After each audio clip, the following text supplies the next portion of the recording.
Hi friends, எல்லாருக்கும் வணக்கம். எல்லோரும் வந்து வீடியோ பார்க்குறீங்க, பட் சப்ஸ்கிரைப் பண்ண மாட்டேறீங்க. மறக்காமல் சப்ஸ்கிரைப் பண்ணிவிட்டு அந்த பெல் பட்டனை வந்து ப்ரெஸ் பண்ணிவிடுங்க, ஓகேங்களா? தென் வந்து நம்ம டெலகிராம் சேனலோட லிங்க்கை வந்து நம்ம டிஸ்கிரிப்ஷனில் தரோம், அதில் வந்து ஜாயின் பண்ணிவிடுங்க. ப்ளஸ் நமக்கு பேக்கப்புக்காக ஒரு யூடியூப் சேனல் ஒன்று க்ரியேட் பண்ணியிருக்கேன், அதோட லிங்க்கும் தரேன், அதில் சப்ஸ்கிரைப் பண்ணிவிடுங்க. இப்போது நெக்ஸ்ட் எபிசோட்ஸ் எல்லாமே இப்போ புதுசாக க்ரியேட் பண்ணியிருக்க யூடியூப் சேனலில் தான் வந்து போஸ்ட் ஆகும், ஓகேங்களா? மறக்காமல் ஜாயின் பண்ணிவிடுங்க, சப்ஸ்கிரைப் பண்ணிவிடுங்க. தேங்க்யூ.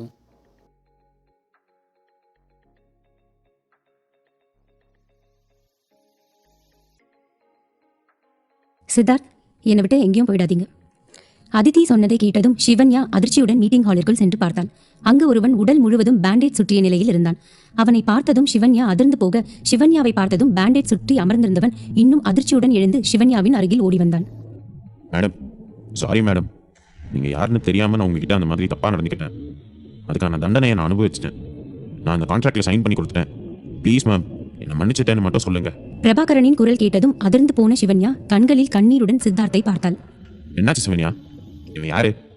இவனை பார்த்து நீ எதுக்கு பயப்படுற? புருஷனும் பொண்டாட்டியும் வீட்ல இருந்து வரும்போதே எப்படி நடிக்கலாம்னு பிளான் போட்டுட்டு தான் வந்தீங்களா? போதும் உங்களோட டிராமாவை நிப்பாட்டுங்க.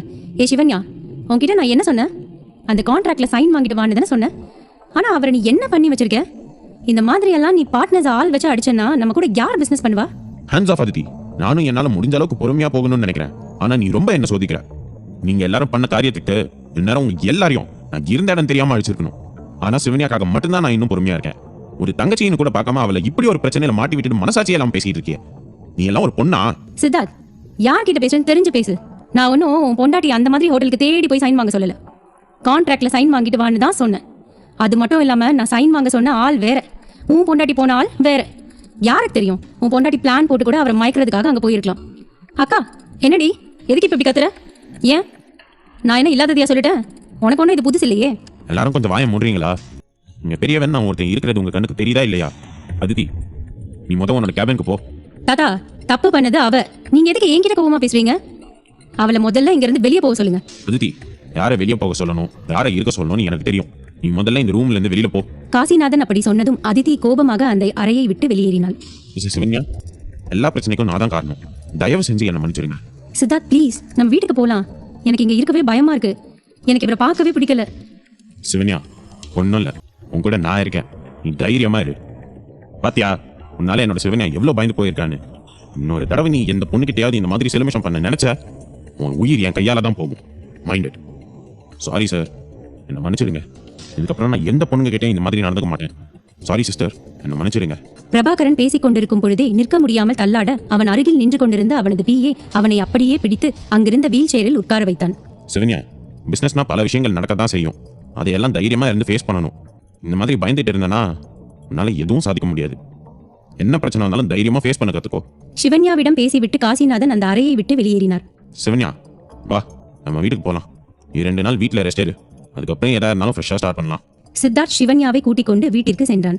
என்னாச்சு மாப்பிள்ள, இப்பதான் போனீங்க, அதுக்குள்ள வந்துட்டீங்க?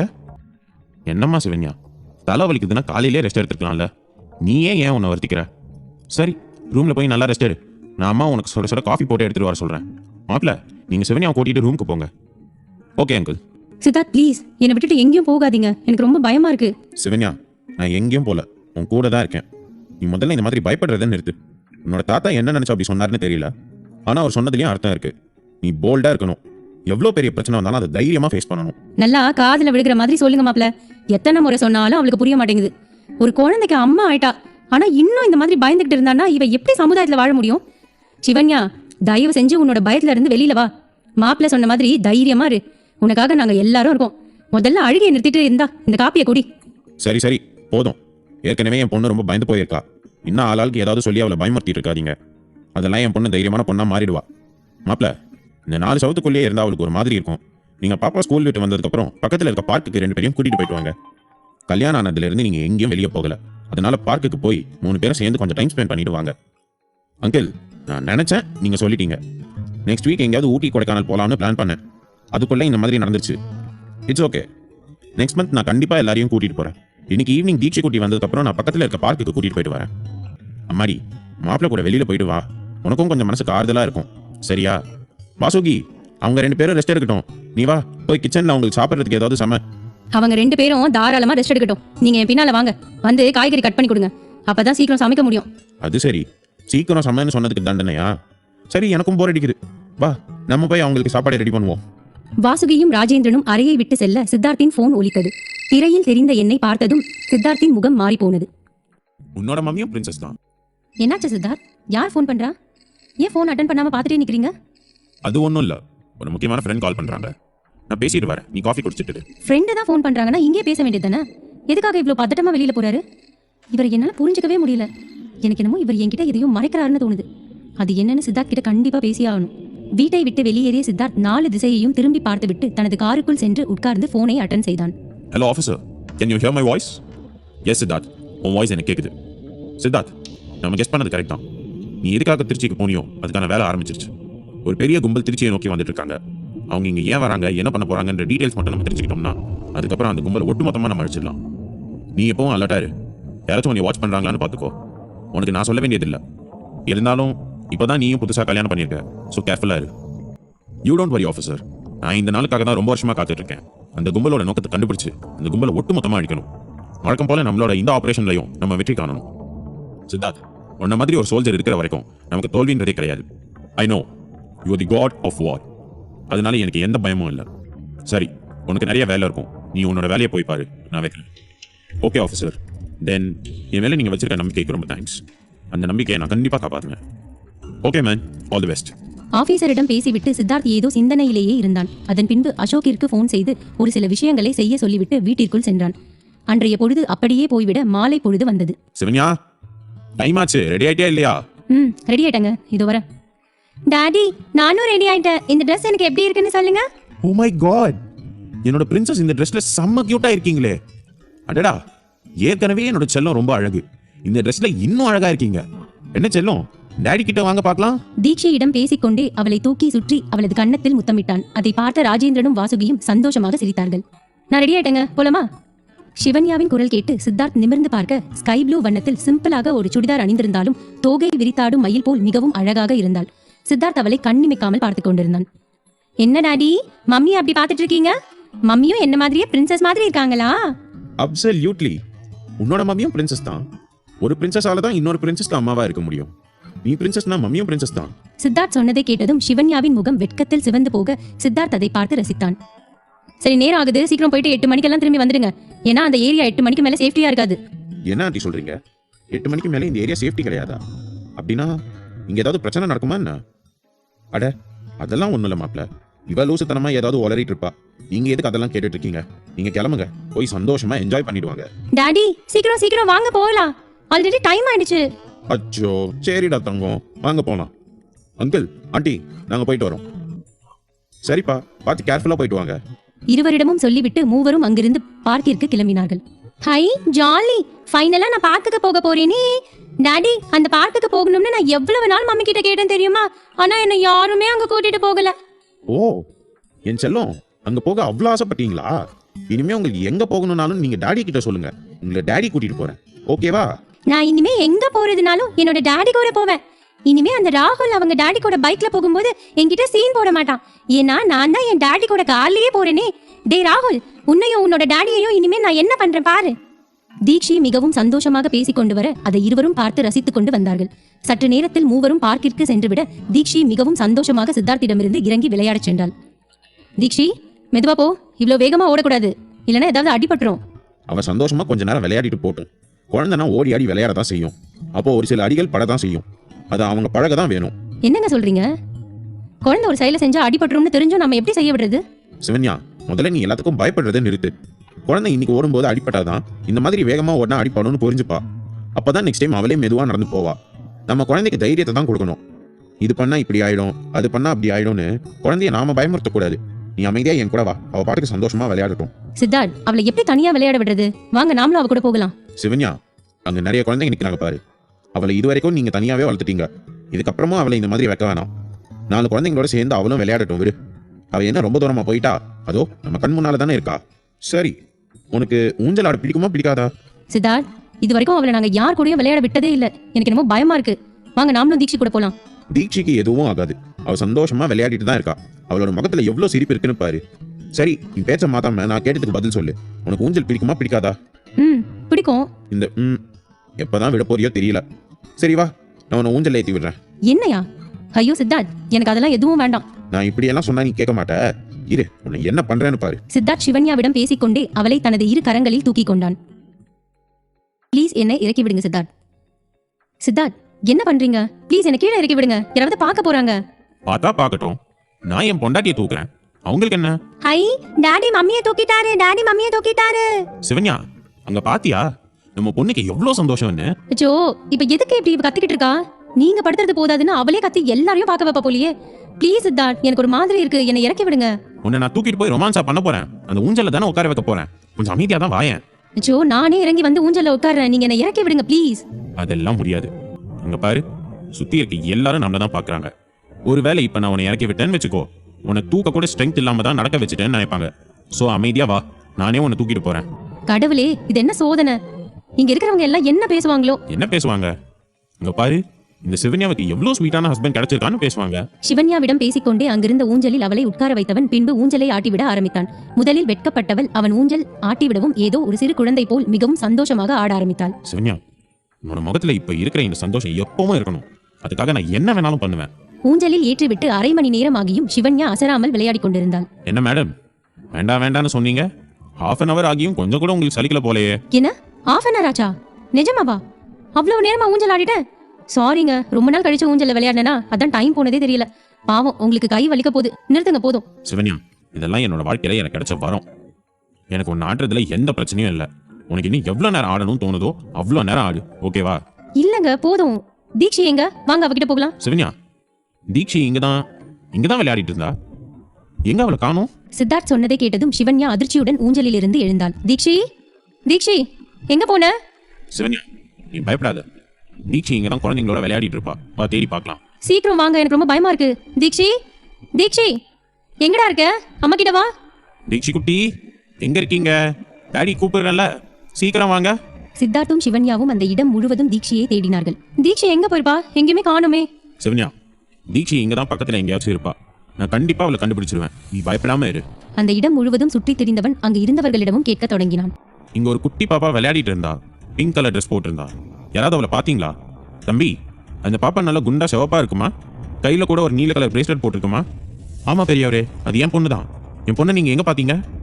இப்பதான் என் வயசு இருக்கிற ஒரு அம்மா தன்னுடைய பேத்தின்னு சொல்லி அந்த பாப்பாவை கூட்டிட்டு அதோ அந்த பக்கம் போனாங்க. என்ன ஐயா சொல்றீங்க? என் பொண்ணு அவங்களோட பேத்தின்னு சொல்லி கூட்டிட்டு போனாங்களா? அது யாருன்னு தெரியலையே, எதுக்காக என் பொண்ணு கூட்டிட்டு போனாங்க? என்னம்மா, சின்ன குழந்தைய கூட்டிட்டு வந்தா பத்திரமா பாத்துக்கிறது இல்லையா? எப்படியா கேர்லெஸ்ஸா இருக்கிறது? இந்த இடமே ரொம்ப மோசமான இடம். குழந்தைங்கன்னு கூட ஈவிரக்கம் பார்க்காம அவங்க போட்டிருக்க பொருட்களை எடுத்துட்டு அந்த குழந்தைய கழுத்தறுத்து போடுற காலம் இது. அந்த பொம்பளைய பார்க்கையிலே திருடி மாதிரி தான் இருந்தா. ரொம்ப தூரம் போயிருக்க மாட்டா. சீக்கிரம் போனீங்கன்னா பிடிச்சிடலாம். சீக்கிரம் போங்க. ரொம்ப நன்றி ஐயா. சிவன்யா, சீக்கிரம் வா, நம்ம போய் பார்க்கலாம். அந்த வயதானவர் சொன்னதை கேட்டதும் சிவன்யா இன்னும் பயந்து போக சித்தார்த் அவளை கூட்டிக் கொண்டு அந்த வயதானவர் சொன்ன திசையில் சென்றான். என்ன விடு, என் கைய விடு. என்னோட மம்மி கிட்ட என்ன கூட்டிட்டு போறேன்னு தானே சொன்னேன். இப்போ என்ன எங்க கூட்டிட்டு போற? என்னோட மம்மி அந்த பார்க்ல தானே இருக்காங்க. இங்க பாரு பாப்பா, உன்னோட மம்மி அந்த பார்க்ல இருந்து போயிட்டாங்க. இல்ல, நீங்க போய் சொல்றீங்க. என்னோட மம்மி அந்த பார்க்ல தான் இருக்காங்க. ஏய் பாப்பா, நான் தான் சொல்றேன்ல உன்னோட மம்மி அங்க இல்லன்னு. திரும்ப திரும்ப அப்படியே சொல்லிட்டு இருந்தா என்ன அர்த்தம்? அப்படின்னா நீங்க போய் சொல்றீங்கன்னு அர்த்தம். என்ன விடுங்க, நானே என்னோட மம்மி கிட்ட போய்க்கிறேன். இத்தனோண்டு இருந்துகிட்டு என்னம்மா வாய் பேசுற நீ? இப்போ என்ன, நீ உன்னோட மம்மி கிட்ட போகணும் அவ்வளவுதானே? அப்படின்னா உன் கையில இருக்கிற இந்த பிரேஸ்லெட் எனக்கு காட்டிதா? இதையா? இது எதுக்கு நான் உங்களுக்கு காட்டி தரணும்? இது என்னோட டாடி எனக்காக வாங்கி கொடுத்தது. இதெல்லாம் நான் யாருக்கும் கொடுக்க மாட்டேன். தீக்ஷி சொன்னதை கேட்டு கோபமானவள் குழந்தையின் கன்னத்தை பிடித்து கிள்ளினாள். வலிக்குது, விடுங்க, என் கன்னத்தை விடுங்க. வலிக்குதுல, உன்னோட கன்னத்தை நான் விடணும்னா அப்போ அந்த பிரேஸ்லெட் எனக்கு காட்டிதா? முடியாது, தர மாட்டேன். அது என்னோட டாடி எனக்கு வாங்கி கொடுத்தது. தரமாட்ட தரமாட்ட? உன்கிட்ட இருந்து அதை எப்படி வாங்கணும்னு எனக்கு தெரியும். அந்த திருடி தீக்ஷியை கண்ணம் மாற்றி கண்ணம் அடித்துவிட்டு அவள் கையில் இருந்த பிரேஸ்லெட்டை வலுக்கட்டாயமாக கழட்டி எடுத்தாள். சிவன்யாவும் சித்தார்த்தும் தேடிக்கொண்டு செல்ல அங்கு அந்த திருடி தீக்ஷியின் கையில் உள்ள பிரேஸ்லெட்டை கழட்டி கொண்டிருந்தாள். ஏய், என்ன பண்ற? என் பொண்ணை விடு. Daddy, mummy. தீக்ஷி குட்டி, என் பொண்ணு என்ன பண்ற? என் பொண்ணு விடு. சித்தார்த்தையும் சிவன்யாவையும் பார்த்ததும் அதிர்ந்து போன திருடி தீக்ஷியை பிடித்து தள்ளிவிட்டு அங்கிருந்து வேகமாக ஓடினாள். தீக்ஷி குட்டி, உனக்கு ஒன்றும் ஆகலல்ல? டாடி, எனக்கு எதுவும் ஆகல. ஆனா என் கையில் இருந்த பிரேஸ்லெட்டை அவங்க எடுத்துட்டு போயிட்டாங்க. உனக்கு ஒன்றும் ஆகலடா செல்லம், அதுவே எனக்கு போதும். அது ஒன்றும் ஒரிஜினல் இல்லைல்ல, போனா போயிட்டு போகுது, நீ கவலைப்படாத. சித்தார்த், நீங்க எங்க போறீங்க? அது டூப்ளிகேட் தானே, அதை வாங்கி என்ன பண்ண போறோம்? விடுங்க ப்ளீஸ். சிவன்யா, அது டூப்ளிகேட் இல்லை. நீ பாப்பாவை பார்த்துக்கோ, நான் இப்போ வந்துடுறேன். சித்தார்த் சொன்னதை கேட்ட சிவன்யா அதிர்ந்து நின்றாள். கொஞ்சம் ஓவரா தான் போயிட்டேனோ. சித்தார்த் சொன்னதை கேட்டதும் சிவன்யா அதிர்ந்து நின்றாள். தீக்ஷி, இப்போ உங்க டாடி என்ன சொல்லிட்டு போனாரு? அந்த பிரேஸ்லெட் ஒரிஜினல் தானே சொல்லிட்டு போறாரு? ஆமா மம்மி, டாடி அப்படிதான் சொல்லிட்டு போனாங்க. ஆனா அவர் அன்னைக்கு அதை டூப்ளிகேட்ல சொன்னாரு. அது ஒன்றும் அவ்வளோ காஸ்ட்லி இல்லைன்னு சொன்னாரே. இப்போ ஏன் உன் டாடி இப்படி சொல்லிட்டு போறாரு? தெரியல மம்மி. மம்மி, எனக்கு கை வலிக்குது. தீக்ஷி அழுகவும் தான் அவளது கையை பிடித்து பார்க்க அவளது கையில் இருந்து ரத்தம் கசிந்து கொண்டிருந்தது. அச்சோ, கையில் அடிபட்டு ரத்தம் வருதே. அசோக் தன் ஆபீஸ் ஒர்க்கை முடித்துவிட்டு மிகவும் களைப்புடன் வீட்டிற்கு திரும்பிக் கொண்டிருந்தான். அப்பொழுது அவனது செல்போன் சினுங்க அந்த போனை எடுத்து பார்த்தான். இந்த 7:30 பிடிச்சவன் இப்போ எதுக்கு ஃபோன் பண்ணுறான்னு தெரியலையே. கண்டிப்பாக காரணம் இல்லாமல் ஃபோன் பண்ண மாட்டான். சரி, என்னன்னு தான் கேட்போமே. சொல்லுடா நல்லவனே, என்ன விஷயம்? இந்நேரத்துக்கு எது கால் பண்ணியிருக்க? நீ எங்கே இருக்க? உடனே லோக்கல் போலீஸ் ஸ்டேஷனுக்கு ஃபோன் பண்ணி நான் சொல்கிற அட்ரஸ்க்கு அவங்கள வர சொல்லு. ஹலோ சித்தார்த், என்ன விஷயம்? நீ எங்கே இருக்க? எதுக்காக போலீஸை வர சொல்கிற? டேய் எருமை, உன்கிட்ட ஃபோனில் உட்காந்து பேசிக்கிட்டு இருக்க அளவுக்கு எனக்கு டைம் இல்லை. நான் சொன்னதை செய். டேய், நான் போலீஸ்க்கு இன்ஃபார்ம் பண்ணுறேன்டா, ஆனால் என்ன விஷயம்னாவது சொல்லிட்டு போடா. டேய் ஃபோனை வச்சுட்டான். குறை மாசத்தில் பிறந்தவனா இருப்பான் போல. என்ன ஏதுன்னு சொல்லாமலே ஃபோனை வச்சுட்டானே. இப்போ திருப்பி ஃபோன் பண்ணாலும் கண்டிப்பாக எடுக்க மாட்டான். அசோக், நீ இன்னைக்கு தூங்கின மாதிரி தான்டா. சரி, அவன் என்ன பண்ணி வச்சிருக்கான்னு போய் பார்ப்போம். ஏய், இங்கே பாரு, ஒழுங்கா மரியாதையாக நின்று அந்த பிரேஸ்லெட்டை என்கிட்ட கொடுத்துட்டு போனேன்னா நான் உன்னை ஒன்றும் பண்ணாமல் விட்டுருவேன். இல்லைன்னா உன்னை என்ன பண்ணுவேன்னு எனக்கே தெரியாது. யார் நீ? என்கிட்ட என்ன பிரேஸ்லெட் இருக்கு? எதுக்கு தேவையெல்லாம் பைத்தியம் மாதிரி ஒல்லிட்டு என் பின்னால வர? ஒழுங்கு மரியாதையா அங்கிருந்து போயிடு, சொல்லிட்டேன். நானும் அதே தான் சொல்கிறேன். மரியாதையாக அந்த பிரேஸ்லெட்டை என்கிட்ட கொடுத்துடு, அதுதான் உனக்கு நல்லது. சித்தார்த் அப்படி சொன்னதும் அவ்வளவு நேரம் வேகமாக சென்று கொண்டிருந்தவள் அமைதியாக நின்று சித்தார்த்தை பார்த்து சிரித்தாள். என்ன, அந்த பிரேஸ்லெட்டை உன்கிட்ட கொடுக்கணுமா? இதுக்கான அந்த வாயாடி புள்ள கிட்ட இருந்து அவ்வளவு திட்டு வாங்கி இதை எடுத்துட்டு வந்தேன். உனக்கு இப்படியெல்லாம் சொன்னா புரியாது. டே தம்பிகளா, கொஞ்சம் இவன் என்னன்னு கவனிங்க. அந்த திருடி அப்படி சொன்னதும் அங்கிருந்த ஒரு பாழடைந்த வீட்டிற்குள் இருந்து 4 ரவுடிகள் வெளியே வந்தார்கள். என்னக்கா, என்ன விஷயம்? ஏன் டென்ஷன் ஆகுற? நான் ஒன்றும் டென்ஷன் ஆகலடா. இதோ இவன் தான் டென்ஷன் ஆகுறான். இது வரைக்கும் எவ்வளவோ காஸ்ட்லியான பொருட்கள் எல்லாம் நம்ம ஆட்டையை போட்டிருக்கோம். ஆனா ஒரு நாளும் இப்படி மாட்டினதில்லை. இவன் என்னடானா சாதாரண ஒரு பிரேஸ்லெட்டுக்கு என்னை இவ்வளவு தூரம் துரத்திட்டு வந்துட்டான். இவனுக்கு கொஞ்சம் என்னன்னு பாருங்க. என்னக்கா, இவனுக்கு போயா நீ பயந்து நிற்கிற? நாம இந்த தொழில எத்தனை வருஷமா இருக்கிறோம். இவனை மாதிரி ஆளுங்க எத்தனை பேரை பார்த்துருப்போம். டேய், என்னடா, என்ன பிரச்சனை? ஒழுங்கா மரியாதையா இங்கேருந்து ஓடிடு. இல்லை இன்னும் வீட்டுக்கு கை தனியா கால் தனியான்னு பார்சல் தான் பண்ணுவோம், பார்த்துக்க. என்ன, நீங்க பார்சல் பண்ண போறீங்களா? நல்லா காமெடி பண்றீங்களே. டேய், ஒழுங்கா மரியாதையா அந்த பிரேஸ்லெட்டை என்கிட்ட கொடுத்துருங்க. இல்லைன்னா இங்கேருந்து ஒருத்தம் கூட உயிரோட போக மாட்டீங்க. ஐயோயோ, பாருடா, சார் பெரிய ரவுடியா இருப்பார் போல. நம்மளே மிரட்டரா இருப்பாரு. சாருக்கு இன்னும் நம்மளை பத்தி தெரியல. கொஞ்சம் இரு, நம்ம யாருன்னு அவர் காட்டிட்டு வரேன்.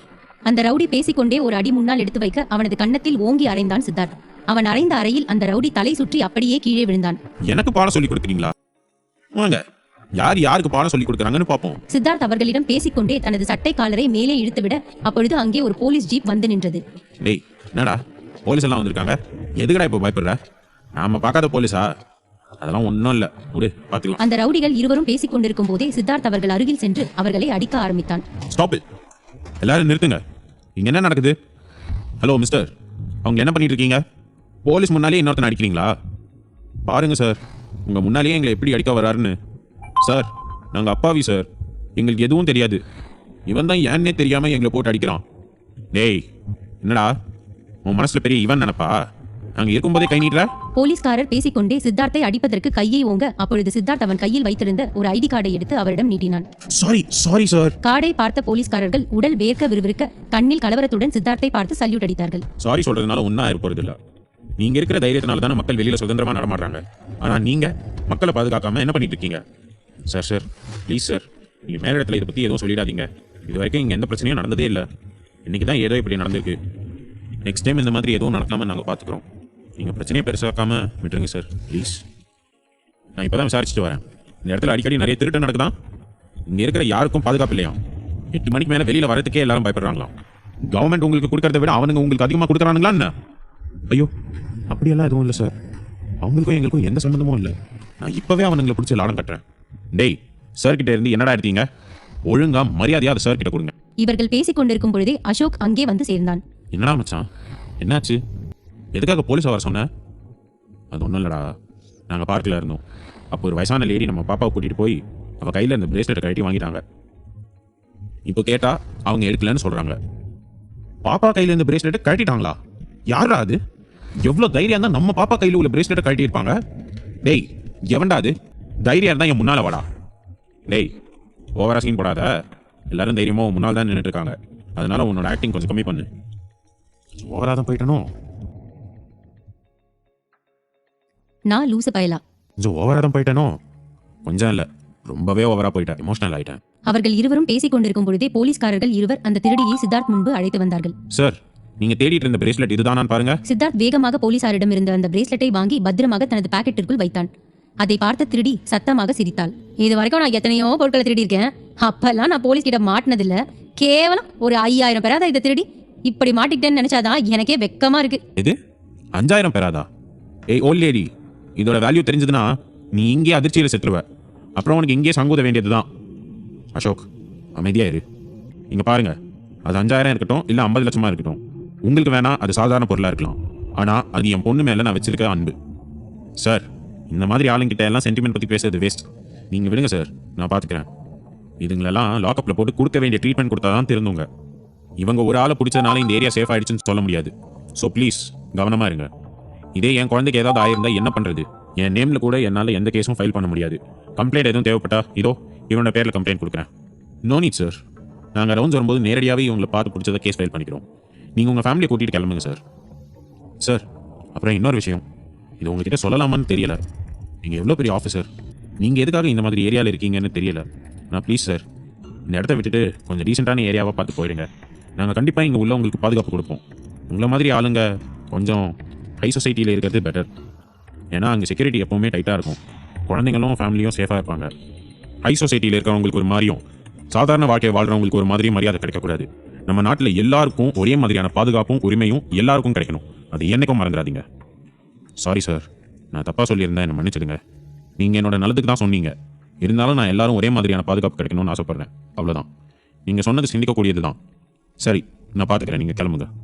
இந்த அம்மாவுக்கு பின்னால் எத்தனை பேர் இருக்காங்க, என்ன ஏதுன்ற டீட்டெயில்ஸ் விசாரிச்சு அந்த குரூப்பை உடனே பிடிங்க. டோன்ட் வரி சார், நாங்கள் பார்த்துக்குறோம். ஓகே. ஏண்டா மச்சான், இந்த பிரேஸ்லெட்டோட உண்மையான ப்ரைஸ் ஆச்சும் சிவன்யாவுக்கு தெரியுமா தெரியாதா? அசோக் அப்படி கேட்கவும் தான் சித்தார்த்திற்கு சிவன்யாவிடம் உண்மையை சொன்ன விஷயம் நினைவுக்கு வந்தது. ஓ ஷிட், நான் என்ன பண்ணி வச்சுட்டேன்? என்னடா மச்சான், என்னாச்சு? நான் ஒரு டென்ஷன்ல சிவன்யா கிட்ட உண்மையை சொல்லிட்டேன்டா. இப்போ அவ எப்படி ரியாக்ட் பண்ணுவான்னு தெரியலையே. அவகிட்ட என்ன சொல்றதுன்னு தெரியலடா. டென்ஷன்ல சொல்லிட்டியா? நீ பண்ண கல்யாணத்திலே இன்னும் அவளுக்கு பல சந்தேகம் இருக்கு. இந்த லட்சணத்துல இதை வேற சொல்லி வச்சிருக்க. இப்போ எப்படி அவளை சமாளிப்ப? லூசு பயலே, என்கிட்ட கேள்வி கேட்கறது விட்டுட்டு அவகிட்ட இருந்து தப்பிக்கிறதுக்கு ஏதாவது வழியை யோசி. எது? நான் லூசு பயலா? பண்றதெல்லாம் நீ பண்ணிட்டு கடைசியில என்னையா லூசு பையன்னு சொல்ற? அவனை அவகிட்ட நல்லா மாட்டிட்டு சாவு. என்னாலலாம் உனக்கு எந்த ஹெல்ப்பும் பண்ண முடியாது. ஓஹோ, சரி சரி இரு, என் தாத்தா கிட்ட சொல்லி உன்னை எதுலையாவது கோத்து விடுறேன். எது? அந்த நம்பியார் கிட்ட என்ன கோத்து விட போறியா? ஏண்டா நல்லவனே, இதுக்கு பதிலா என்கிட்ட ஒரு பாட்டில் பால்டாயில குடிச்சு சாவ சொல்லியிருக்கலாம். சந்தோஷமா செத்து போயிருப்பேன். அவர்கள் இருவரும் பேசிக்கொண்டே வர அப்பொழுது தீக்ஷி சித்தார்த்திடம் அழுது கொண்டே ஓடி வந்தாள். தீக்ஷி குட்டி, என்னடா ஆச்சு? ஏன் அழுதுட்டு வரீங்க? டேடி அந்த பிரேஸ்லெட்டை வாங்கிட்டு வந்துட்டேன். இதோ பாரு, உன்னோட பிரேஸ்லெட். சித்தார்த், அவளுக்கு கையில் அடிபட்டிருக்கு, ரத்தம் கூட வந்தது. இப்பதான் பக்கத்துல வாட்டர் பாட்டில் வாங்கி பாப்பாவோட கையை வாஷ் பண்ணிருக்கேன். என்ன? பாப்பாவுக்கு அடிபட்டுருச்சா? இதை நீ ஏன் என்கிட்ட முன்னாடியே சொல்லல? சரி வா, பாப்பாவை முதல்ல ஹாஸ்பிட்டல் கூட்டிட்டு போலாம். ஹாஸ்பிட்டல் கூட்டிட்டு போற அளவுக்குலாம் பெரிய காயம் ஒன்றும் இல்ல. வீட்டில் ஃபர்ஸ்ட் எய்ட் ஸ்ப்ரே இருக்கு, அது போட்டாலே சரியாயிடும். நம்ம வீட்லயே அவளுக்கு ட்ரீட்மெண்ட் பண்ணிக்கலாம். வாங்க வீட்டுக்கு போலாம். சிவன்யா, நீ என்ன சொல்ற? பாப்பாக்கு ரத்தம் வந்ததுன்னு சொல்ற, வீட்லயே ட்ரீட்மெண்ட் கொடுக்கலாம்னா என்ன அர்த்தம்? வேண்டாம், நம்ம ஹாஸ்பிட்டல் போயிடலாம். டாடி, மம்மி சொல்ற மாதிரி நம்ம வீட்டுக்கே போலாம். ஹாஸ்பிட்டல்லாம் எதுவும் வேணாம். ப்ளீஸ் என்னை வீட்டுக்கு கூட்டிட்டு போங்க. குழந்தை ரொம்ப பயந்துருக்கா. இப்போதைக்கு அவளை வீட்டுக்கு கூட்டிட்டு போறது தான் பெட்டர்னு நினைக்கிறேன். நீ முதல்ல உன் குழந்தைய கூட்டிட்டு வீட்டுக்கு கிளம்பு. நான் போலீஸ் ஸ்டேஷன் போய் அந்த பொம்பளை உண்டு இல்லைன்னு ஆக்கிட்டு வரேன். சரி, நீ கிளம்பு.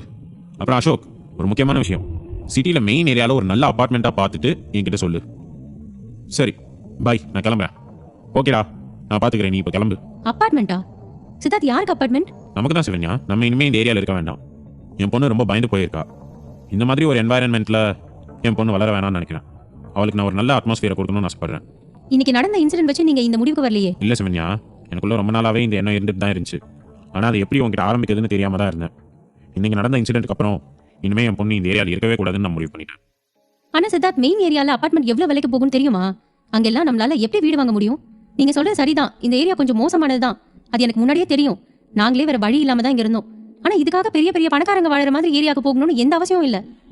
ஏதோ நம்மளோட தகுதிக்கு தகுந்தாப்புல சின்ன இடமா எங்கேயாவது நம்ம பார்க்கலாம். நான் அப்பா கிட்ட அதை பத்தி பேசுறேன். சிவன்யா பேசிக் கொண்டிருக்கும் போதே அவளுக்கு அந்த பிரேஸ்லெட்டின் ஞாபகம் வந்தது. சித்தார்த், ஒரு நிமிஷம், உங்ககிட்ட நான் ஒன்று கேட்கணும். ஆமா, இந்த பிரேஸ்லெட்டோட பிரைஸ் நீங்க என்னன்னு சொன்னீங்க? சிவன்யா அப்படி கேட்கவும் சித்தார்த் அதிர்ந்து நின்றான். என்ன அங்கிள் இப்படி சொல்லிட்டீங்க? சித்தார்த், உங்ககிட்ட தான் கேட்கிறேன், அந்த பிரேஸ்லெட்டோட உண்மையான பிரைஸ் என்ன? சிவன்யா, அது வந்து பையன் சிக்கிட்டான். இப்போ என்ன சொல்லி சமாளிப்பான்னு தெரியலையே. சித்தார்த், நீங்க என்கிட்ட இருந்து எதையும் மறைக்கிறீங்க. தயவு செஞ்சு அது என்னன்னு சொல்லுங்க. அன்னைக்கு அந்த பிரேஸ்லெட்டோட பிரைஸ் என்னன்னு நான் கேட்கும்போது நீங்க என்கிட்ட அப்போ போய் சொன்னீங்களா? தங்கச்சி தான் கேட்கறாள, பதில் சொல்லாம அப்படியே நின்னா என்ன அர்த்தம்? நம்ம 2 பேரும் சேர்ந்து தான் அதை போய் வாங்கணும்னு சொல்லுடா. தங்கச்சிமா, அவ்வளோ காஸ்ட்லியான பிரேஸ்லெட் வாங்குறதுக்கு இவங்கிட்ட காசு ஏதுமா? அது மட்டும் இல்லாம சின்ன குழந்தைக்கு அவ்வளோ காஸ்ட்லியா எல்லாம் கிஃப்ட் வாங்கி போட்டா ஆபத்து தானே. பாரு, டூப்ளிகேட்டுக்கே இவ்வளோ பிரச்சனை. குழந்தை ரொம்ப பயந்து போயிருக்கா. நீ குழந்தைய கூட்டிட்டு வீட்டுக்கு போமா. நீங்க எதுவும் பேச மாட்டேங்கிறீங்க? உண்மையை சொல்லுங்க. கொஞ்ச நேரத்துக்கு முன்னால நீங்க தானே இது ஒரிஜினல் சொன்னீங்க. சிவன்யா, பொறுத்த அளவுக்கு என்னோட அன்பு மாதிரியே அதுவும் ஒரிஜினல் தான். அது நான் என் பொண்ணுக்கு பார்த்து ஆசையா வாங்கினது. அது திடீர்னு அப்படி காணாம போன உடனே ஒரு மாதிரி ஆயிட்டேன். அதனால ஏதோ வாய் தவறி சொல்லியிருப்பேன். இது ஒரிஜினல்லாம் கிடையாது, அது மாதிரியே இருக்க டூப்ளிகேட் தான். சரிம்மா, டைம் ஆச்சு, வா நம்ம வீட்டுக்கு போகலாம். நீங்க உண்மையை தானே சொல்றீங்க? என்கிட்ட எதுவும் போய் சொல்லலையே. சிவன்யா, உன்கிட்ட எதுக்கு நான் போய் சொல்ல போறேன்? நான் உண்மையை தான் சொல்றேன். சரி, அப்புறம் எதுக்கு நீங்க மெயின் சிட்டில அபார்ட்மெண்ட் பார்க்க சொன்னீங்க? ஒரு நேரத்துல ஒரு கேள்வி கேட்டா ஏதாவது போய் சொல்லி சமாளிக்கலாம். இத்தனை கேள்வி கேட்டா அவகிட்ட எப்படி சொல்லி சமாளிக்கிறது? சித்தார்த் யோசித்துக் கொண்டே அசோக்கை பார்த்து சைகை காட்டினான். என்னடா என்ன பார்த்து கண்ணடிக்கிற? இதுக்கும் நான் ஏதாவது பண்ணணுமா? முதல்ல உன் ஃப்ரெண்டுன்ற பதவியை எப்ப நான் ராஜினாமா பண்றனோ அப்பதான் நிம்மதியா இருக்கலாம்னு நினைக்கிறேன். அது ஒண்ணும் இல்ல சிவன்யா, அசோக் தான் அவனுக்கு தெரிஞ்ச ரிலேட்டிவோட அபார்ட்மெண்ட் ஏதோ அங்க இருக்கிறதா சொன்னான். அவங்க ஃபாரின்ல செட்டில் ஆக போறாங்களாம். அதான் அந்த அபார்ட்மெண்ட்டை அவன் எடுத்துக்க சொன்னாங்களாம். அதனால தான் நான் அது கேட்க சொன்னேன். நமக்கு தெரிஞ்சவங்கன்னா கொஞ்சம் விலை கம்மியாக தானே கொடுப்பாங்க. என்னடா அசோக், நான் சொல்றது உண்மையா இல்லையான்னு அவகிட்ட சொல்லு. சும்மா மசம் நிற்காம. எனக்கு தெரியாம இது எப்போ நடந்துச்சுன்னு தெரியலையே. சரி, சமாளிப்போம். ஆமாம்மா, என்னோட ஒன்று விட்ட அங்கிள் தான் அவரு. அவர் ஃபேமிலியோட ஃபாரின் போய் செட்டில் ஆக போறாரு. அதனால அந்த அபார்ட்மெண்ட்டை விற்க போறேன்னு சொல்லிட்டு இருந்தாரு. அது ஒரு நாள் அவன்கிட்ட சொன்னேன். அதை தான் இப்போ சொல்றான் அவன். அதெல்லாம் சரிதான், ஆனா அது ரொம்ப ஹை பிரைஸா இருக்குமே. நம்மளால அவ்வளோ பணம் ஆஃபர் பண்ண முடியாது. பற்றியெல்லாம் நீ கவலைப்படாத. நான் என்னோட அங்கிள் கிட்ட பேசி எவ்வளோ குறைக்க முடியுமோ அவ்வளோ குறைக்கிறேன். அது மட்டும் இல்லாமல் மாதம் இன்ஸ்டால்மெண்ட்டில் கூட பே பண்ணுற மாதிரி பார்த்துக்கலாம். நம்மளால மாதம் எவ்வளோ பே பண்ண முடியுமோ அவ்வளோ அமௌண்ட்டை அவரோட அக்கௌண்ட்டுக்கு பே பண்ணிடுவோம். என்னடா, நீ அப்படி பே பண்ணிடுவது தானே? மாதம்னா நான் பே பண்ணிடுவேன்டா. எவ்வளோ குறைக்க முடியுமோ அவ்வளோ அமௌண்ட்டு நீ எனக்கு குறைச்சி பேசி கொடுத்துடு. அதை பற்றி நீ கவலைப்படாத மச்சான். என்னோட அங்கிள் தான், நான் சொன்னால் கண்டிப்பாக கேட்பாரு.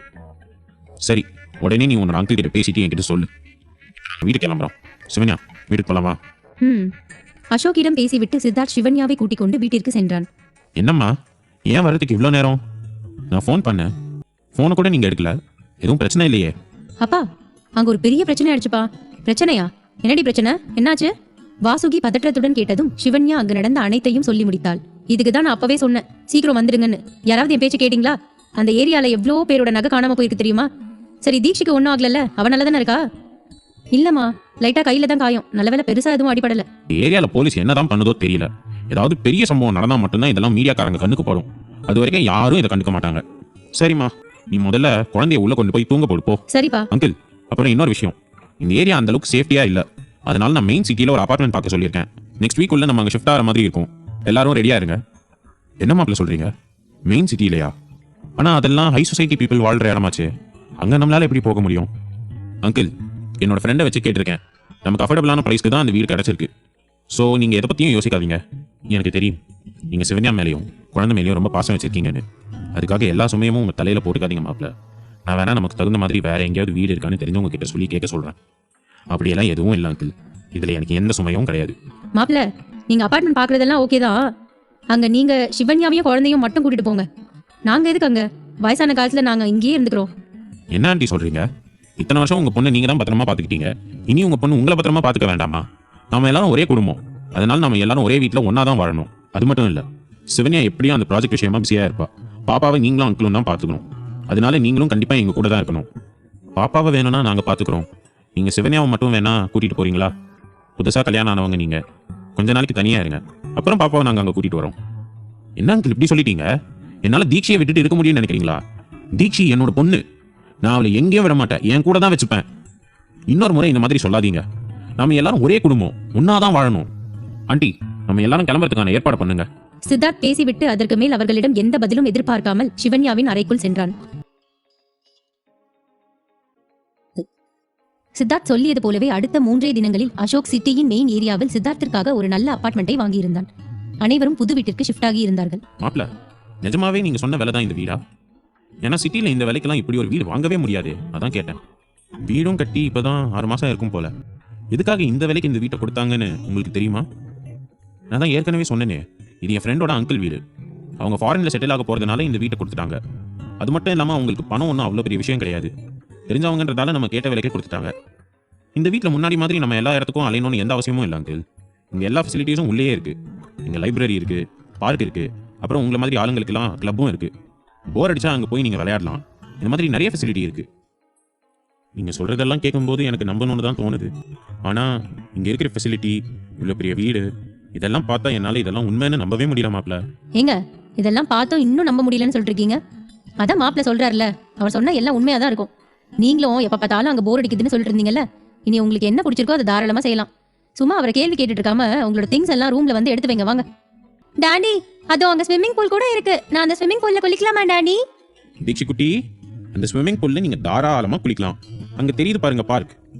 அந்த இடத்துல டெய்லி ஈவினிங் ஸ்கூல் போயிட்டு வந்து நீங்களும் டேடியும் விளையாடலாம். ஓகேவா? ஆமா தீக்ஷி குட்டி, உனக்கு இந்த வீடு பிடிச்சிருக்காடா? எனக்கு இந்த வீடு ரொம்ப பிடிச்சிருக்கு டாடி. ரொம்ப பிடிச்சிருக்கா? ஓகே, இனிமே என்னோட தீக்ஷி குட்டி எதுக்காகவும் ஃபீல் பண்ணக்கூடாது. இனிமே நீங்க ரொம்ப ஹாப்பியா இருக்கணும். சரியா? இப்போ போய் பாட்டிக்கும் தாத்தாக்கும் ஹெல்ப் பண்றீங்களா? Okay daddy. தீக்ஷி அங்கிருந்து ஓடியதும் சித்தார்த்தின் கண்கள் சிவன்யாவை தேடியது. அவள் கிச்சனில் இருப்பதை பார்த்ததும் கிச்சனுக்குள் சென்றான். என்ன மேடம், இந்த வீடு பிடிச்சிருக்கா? வந்ததுல இருந்து நானும் பாக்குறேன், நீங்க அமைதியாவே இருக்கீங்க, எதுவும் பேசவே மாட்டீங்க. எனக்கு என்ன பேசுறதுன்னே தெரியல சித்தார்த்.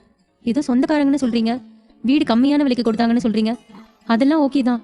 ஆனா இப்ப கிச்சன்ல புதுசா இருக்கிற இந்த பொருள் எல்லாம் யார் உங்களுக்கு கம்மியா கொடுத்தா? அப்புறம் ஹால்ல இருக்கிற காஸ்ட்லியான சோஃபா, ரூம்ல இருக்கிற பெட், இதெல்லாமே உயரக பொருட்கள். இதுவும் உங்களுக்கு அந்த அங்கிள் ஃப்ரீயா கொடுத்தாரா? சிவன்யா சித்தார்த்திடம் அப்படி கேட்கும் பொழுது அவளது கண்கள் கலங்கி இருந்தது. அந்த கண்ணீர் சித்தார்த்தை அவள் நம்பவில்லை என்று உணர்த்தியது. ப்ளீஸ் என்ன நம்பு. இந்த வீடு உண்மையாவே அந்த பிரைஸ்க்கு தான் கிடைச்சது. ஆனா இங்க இருக்கிற பொருட்கள் எல்லாம் அவர் கொடுத்தது இல்ல. இதெல்லாம் புதுசா நான் தான் வாங்கினேன். இதெல்லாம் இன்ஸ்டால்மெண்ட்ல தான் வாங்கியிருக்கேன். மாசம் மாசம் இதுக்கு எல்லாம் பே பண்ணணும். நீ எதை நினைச்சும் ஒரி பண்ணிக்காத. நீ பண்ண போற ப்ராஜெக்ட்ல மட்டும் கான்சென்ட்ரேட் பண்ணு. சித்தார்த், என்னால உங்களை நம்பவும் முடியல, நம்பாம இருக்கவும் முடியல. என்னோட வாழ்க்கையில இப்ப நடந்துகிட்டு இருக்கிறதெல்லாம் நிஜமா இல்ல ஒரு வேலை தான் கனவு கண்டுட்டு இருக்கேனான்னு தெரியல. எனக்கு என்னமோ நான் ஏதோ கனவு கண்டுட்டு இருக்க மாதிரி இருக்கு. ஒருவேளை அந்த கனவெல்லாம் என்னை விட்டு போயிடுமோன்னு எனக்கு பயமா இருக்கு. சிவன்யா அப்படி பேசிக்கொண்டே அழுக அவளது அழுகையை பார்த்ததும் சித்தார்த்துக்கு ஏதோ போல் இருந்தது. பின்பு அவளிற்கு அருகில் சென்றவன் அவளை பின்னால் இருந்து மெதுவாக அணைத்துக் கொண்டான். என்ன பண்றீங்க? இது கிச்சன், யாராவது வந்துட போறாங்க. எதுவும் பேசாத. நான் உன்னை எதுவும் பண்ண போறது இல்ல. ஜஸ்ட் கொஞ்ச நேரம் இப்படியே ஹக் பண்ணிக்கிறேன். நீ எதுவும் பேசாம கண்ணை மூடிக்கோ. சித்தார்த் அப்படி சொன்னதும் நடுங்கிய உடலுடன் சிவன்யா தனது கண்களை மூடிக்கொண்டாள். சிவன்யா, இது ஒன்றும் கனவு கிடையாது. இது எல்லாமே நிஜம்தான். நான் சொல்ற எல்லாத்தையும் நீ நம்பிதான் ஆகணும். இத்தனை வருஷமா நீ ரொம்பவும் கஷ்டப்பட்டுட்ட. இனிமே அது எல்லாத்துக்கும் சேர்த்து வச்சு சந்தோஷமா இருக்க போற. மனசுல எதையும் போட்டு குழப்பிக்காம உன் கண் முன்னால என்ன இருக்கோ அதை அப்படியே சந்தோஷமா ஏத்துக்க. இப்ப கண்ணை தர. சிவன்யாவிடம் பேசிவிட்டு அவளது காதோரம் தனது இதழை மெதுவாக பதித்துவிட்டு அவளிடமிருந்து விலகினான். சித்தார்த்தின் இதழ் பட்டதும் உடலெல்லாம் சிலிர்த்து போய் ஒரு நிமிடம் அப்படியே நின்றாள். பின்பு மெதுவாக சித்தார்த்தை திரும்பி பார்த்தாள். சிவன்யா, உனக்கு டீ வேணுமா காஃபி வேணுமா? அச்சோ, அதெல்லாம் எதுக்குங்க நீங்க பண்ணிட்டு இருக்கீங்க? நீங்க தள்ளுங்க, உங்களுக்கு என்ன வேணும்னு சொல்லுங்க, நான் போட்டு தரேன். அதெல்லாம் முடியாது. என்னோட பொண்டாட்டிக்காக நான் தான் காஃபி போடுவேன். சொல்லு, உனக்கு காஃபி வேணுமா டீ வேணுமா? முதல்ல நீங்க இந்த பக்கம் வாங்க. அம்மா மட்டும் நீங்க கிச்சன்ல வேலை பார்க்கறத பார்த்தாங்க, அப்புறம் என்னதான் திட்டுவாங்க. உங்களுக்கு என்ன வேணும்னு சொல்லுங்க, நானே போட்டு தரேன். ஆண்டி அதெல்லாம் எதுவும் சொல்ல மாட்டாங்க. நான் ஆண்டிக்கும் சேர்த்து தான் போட்டுட்டு இருக்கேன்.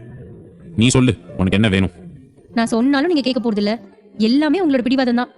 நீங்களே என்ன போட்டாலும் எனக்கு ஓகே தான். நான் ஏற்கனவே சொன்ன மாதிரி இனிமே நீ எப்பவும் சந்தோஷத்தை மட்டும்தான் அனுபவிக்கணும். உன் பக்கத்துல எக்காரணத்தை கொண்டு எந்த சுகத்தையும் நான் கொண்டு வர மாட்டேன். நீ எப்பவும் அதிகமா காஃபி குடிச்சு தான் நான் பார்த்திருக்கேன். ஸோ உனக்கு காஃபி தான் பிடிக்கும்னு நினைக்கிறேன். நான் உனக்கு டேஸ்டியான ஒரு காஃபி போட்டு தரேன். அது வரைக்கும் அமைதியா வெயிட் பண்ணு. யதார்த்தமாக கிச்சனுக்குள் வந்த வாசுகி அவர்கள் பேசிக் கொண்டிருப்பதை கேட்டார். கடவுளே, என் பொண்ணுக்கு இந்த 4 வருஷமும் போதுங்கிற அளவுக்கு கஷ்டத்தை கொடுத்துட்ட. இப்பதான் ஏதோ அவளோட வாழ்க்கையில தென்றல் வீசுது. இது எப்பவும் நிரந்தரமா அவளுக்கு இருக்கணும். அதுக்கு நீதான் அருள் புரியணும். என்னடி, கடவுள்கிட்ட காலையிலே ஏதோ பெரிய கோரிக்கையை வைக்கிற மாதிரி இருக்கு. பாத்துடி, நீ கேட்டதெல்லாம் கேட்டுட்டு அவர் அரண்டு ஓடிட போறாரு. உங்களுக்கு என்ன பம்பு இழுக்கட்டா தூக்கமே வராதே. என்ன பம்பு எடுக்கிறத விட்டுட்டு தீக்ஷி குட்டிய ஸ்கூலுக்கு கிளப்புங்க. அவளுக்கு இன்னும் கொஞ்ச நேரத்துல வேன் வந்துடும். அதானே, நான் ஏதாவது உன்னை பத்தி சொல்லிடக்கூடாதே. உடனே என்ன அங்கிருந்து அனுப்புறதுல குறியா இருப்பியே. இருந்தாலும் தீக்ஷி குட்டின்னு சொன்னதுனால நான் இங்க இருந்து போறேன். அங்க நின்று சும்மா உங்க வேடிக்கை பார்த்துட்டு இருக்காம போய் வேற ஏதாவது வேலை இருந்தா பாரு போ. சித்தார்த்தும் சிவன்யாவும் ஆபீஸ் சென்று இருந்தார்கள்.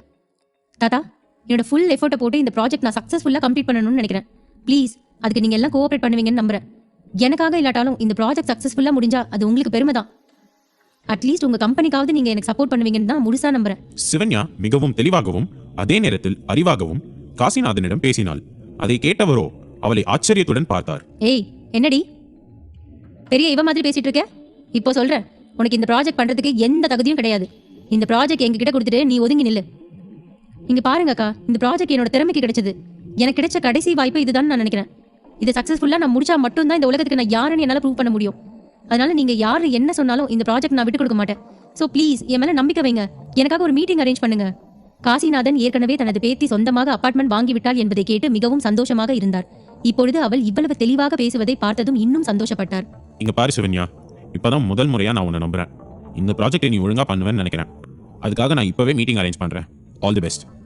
தாத்தா, நீங்க என்ன பண்ணிட்டு இருக்கீங்க? அவளை நம்புறேன்னு சொல்றீங்க, அவளுக்கு ஆல் தி பெஸ்ட் எல்லாம் சொல்லிட்டு இருக்கீங்க. அப்படின்னா இந்த ப்ராஜெக்ட் கண்டிப்பா அவ தான் பண்ண போறாளா? அதித்தி, இந்த ப்ராஜெக்டை நம்ம எப்படியாவது சக்ஸஸ்ஃபுல்லாக முடிக்கணும். அதுதான் இப்போ ரொம்ப முக்கியமான ஒன்று. அதனால நீ கொஞ்சம் எதுவும் பேசாமல் அமைதியாக வாயை மூடிக்கிட்டே இரு. இந்த ப்ராஜெக்ட் அவளுக்காக வந்தது. அவள் கண்டிப்பாக இதை நல்லபடியாக பண்ணுவான்னு எனக்கு தோணுது. நீ மீட்டிங் அரேஞ்ச் பண்ணு. அந்த மீட்டிங்கில் நம்மக்கிட்ட வேலை பார்க்குற இன்ஜினியர்ஸ்லேருந்து பிளம்பர் வரைக்கும் எல்லாரும் அங்கே இருக்கணும். Arrange it immediately. தாத்தா, நீங்க அவசரப்படுறீங்களோன்னு எனக்கு தோணுது. அதித்தி, நான் மறுபடியும் இதை தான் சொல்லுவேன். எனக்கு ஃபேமிலியை விட பிஸ்னஸ் தான் ரொம்ப முக்கியம். அதனால நீ தேவையில்லாமல் எதுவும் பேசிகிட்டு இருக்காம நான் சொன்னதை மட்டும் செய். நேத்து வரைக்கும் நல்லா தானே பேசிட்டு இருந்தாரு. இன்னைக்கு ஏன் தாத்தா இப்படி மாறி போனாரு? இவ அவரை என்ன பேசி மாறினான்னு தெரியல. சிவன்யா, இருடி, என்னோட தாத்தாவையே எனக்கு எதிராக மாத்திட்டல. உன்னை கண்டிப்பா நான் சும்மா விட மாட்டேன். அதித்தி, நான் என்ன சொல்லிட்டு இருக்கேன், நீ என்ன பண்ணிட்டு இருக்க? மீட்டிங் அரேஞ்ச் பண்ண முடியுமா இல்லை நானே பண்ணிக்கவா? சாரி தாத்தா, நான் ஏதோ யோசனையில் நின்றுட்டேன். நீங்க டென்ஷன் ஆகாதீங்க, நான் மீட்டிங் அரேஞ்ச் பண்றேன். எனக்கும் என்னோட தாத்தாவோட சக்ஸஸ் தான் முக்கியம். அவரோட சக்ஸஸ்க்கு முன்னால என்னுடைய எந்த ஈகோவும் நிற்காது. நான் மீட்டிங் அரேஞ்ச் பண்ணிட்டு அப்புறம் வந்து உங்களை பார்க்குறேன். Thoughts my Aditi. சரி, சீக்கிரம் அரேஞ்ச் பண்ணு. ஓகே தாத்தா. அதித்தி சற்று நேரத்தில் மீட்டிங் அரேஞ்ச் செய்திருந்தாள். அந்த மீட்டிங்கில் சிவன்யா முதல் நாளிலிருந்து செய்யும் அந்த ப்ராஜெக்டை பற்றின டீடைலை ஒரு பென்டிரைவில் ஏற்றி வைத்திருந்தாள். இந்த மீட்டிங்கை நான் எதுக்காக இவ்வளோ அவசரமா அரேஞ்ச் பண்ணியிருக்கேன்னா, நமக்கு நாள் ரொம்ப கம்மியா இருக்கு. அதுக்குள்ள நம்ம இந்த ப்ராஜெக்ட் கம்ப்ளீட் பண்ணி ஆகணும்.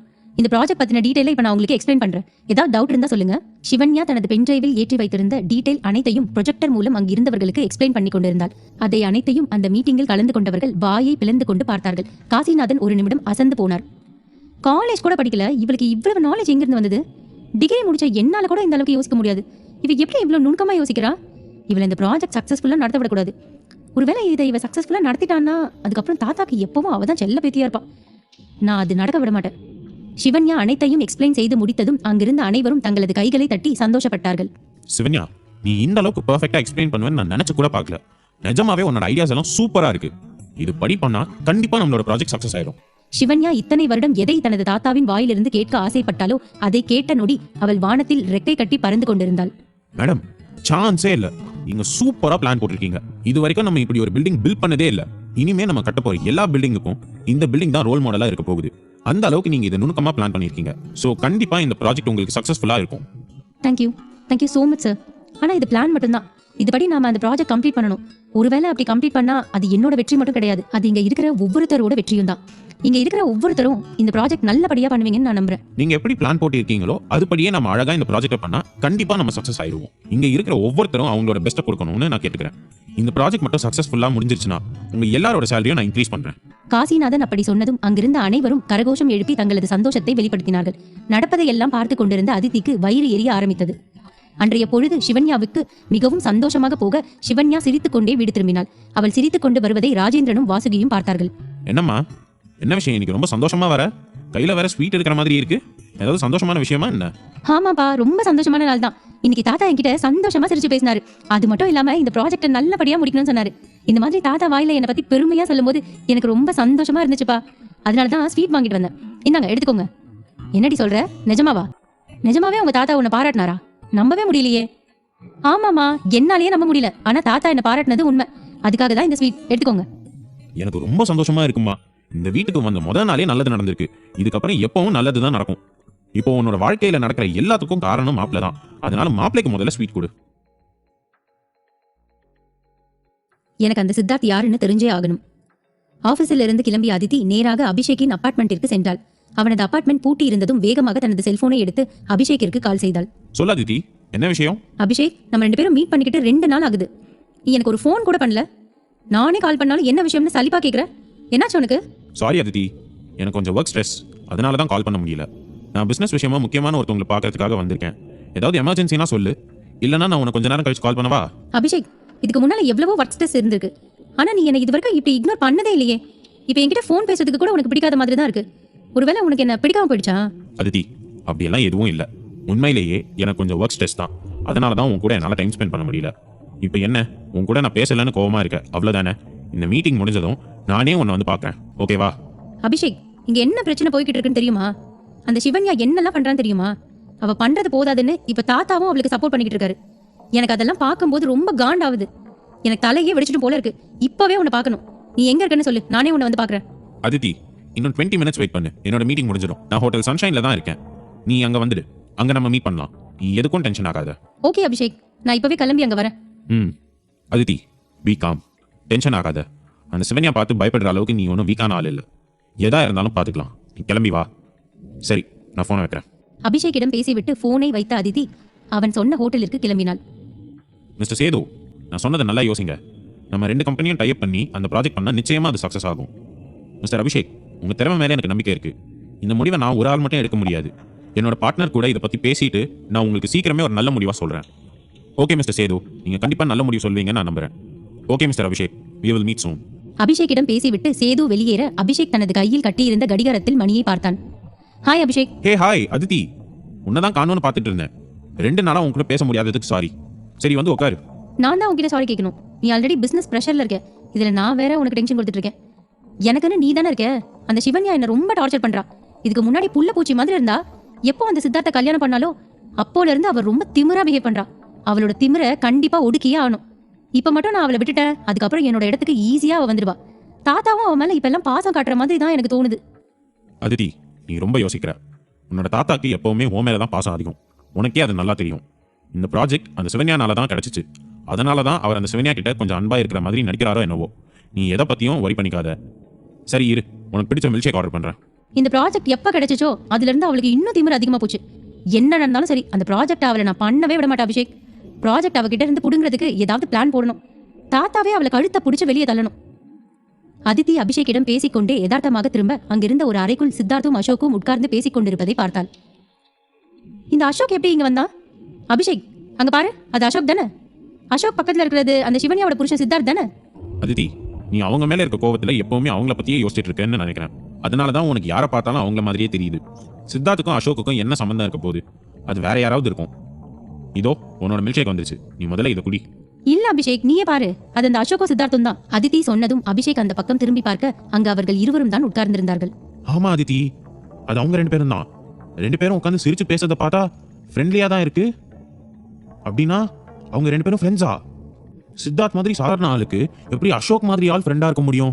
அபிஷேக், எனக்கு அந்த சித்தார்த் பத்தி தெரிஞ்சுக்கணும். அவன் கிட்ட ஏதோ ஒரு மர்மம் இருக்குன்னு தான் எனக்கு தோணுது. அவன் பேசுறது ஒரு மாதிரி இருந்தாலும் அவனோட வாழ்க்கை முறை, அவன் நடந்துக்கிறதெல்லாம் வேற மாதிரி இருக்கு. நிச்சயம் நம்ம எல்லார்கிட்ட இருந்தும் அவன் எதையும் மறைக்கிறான்.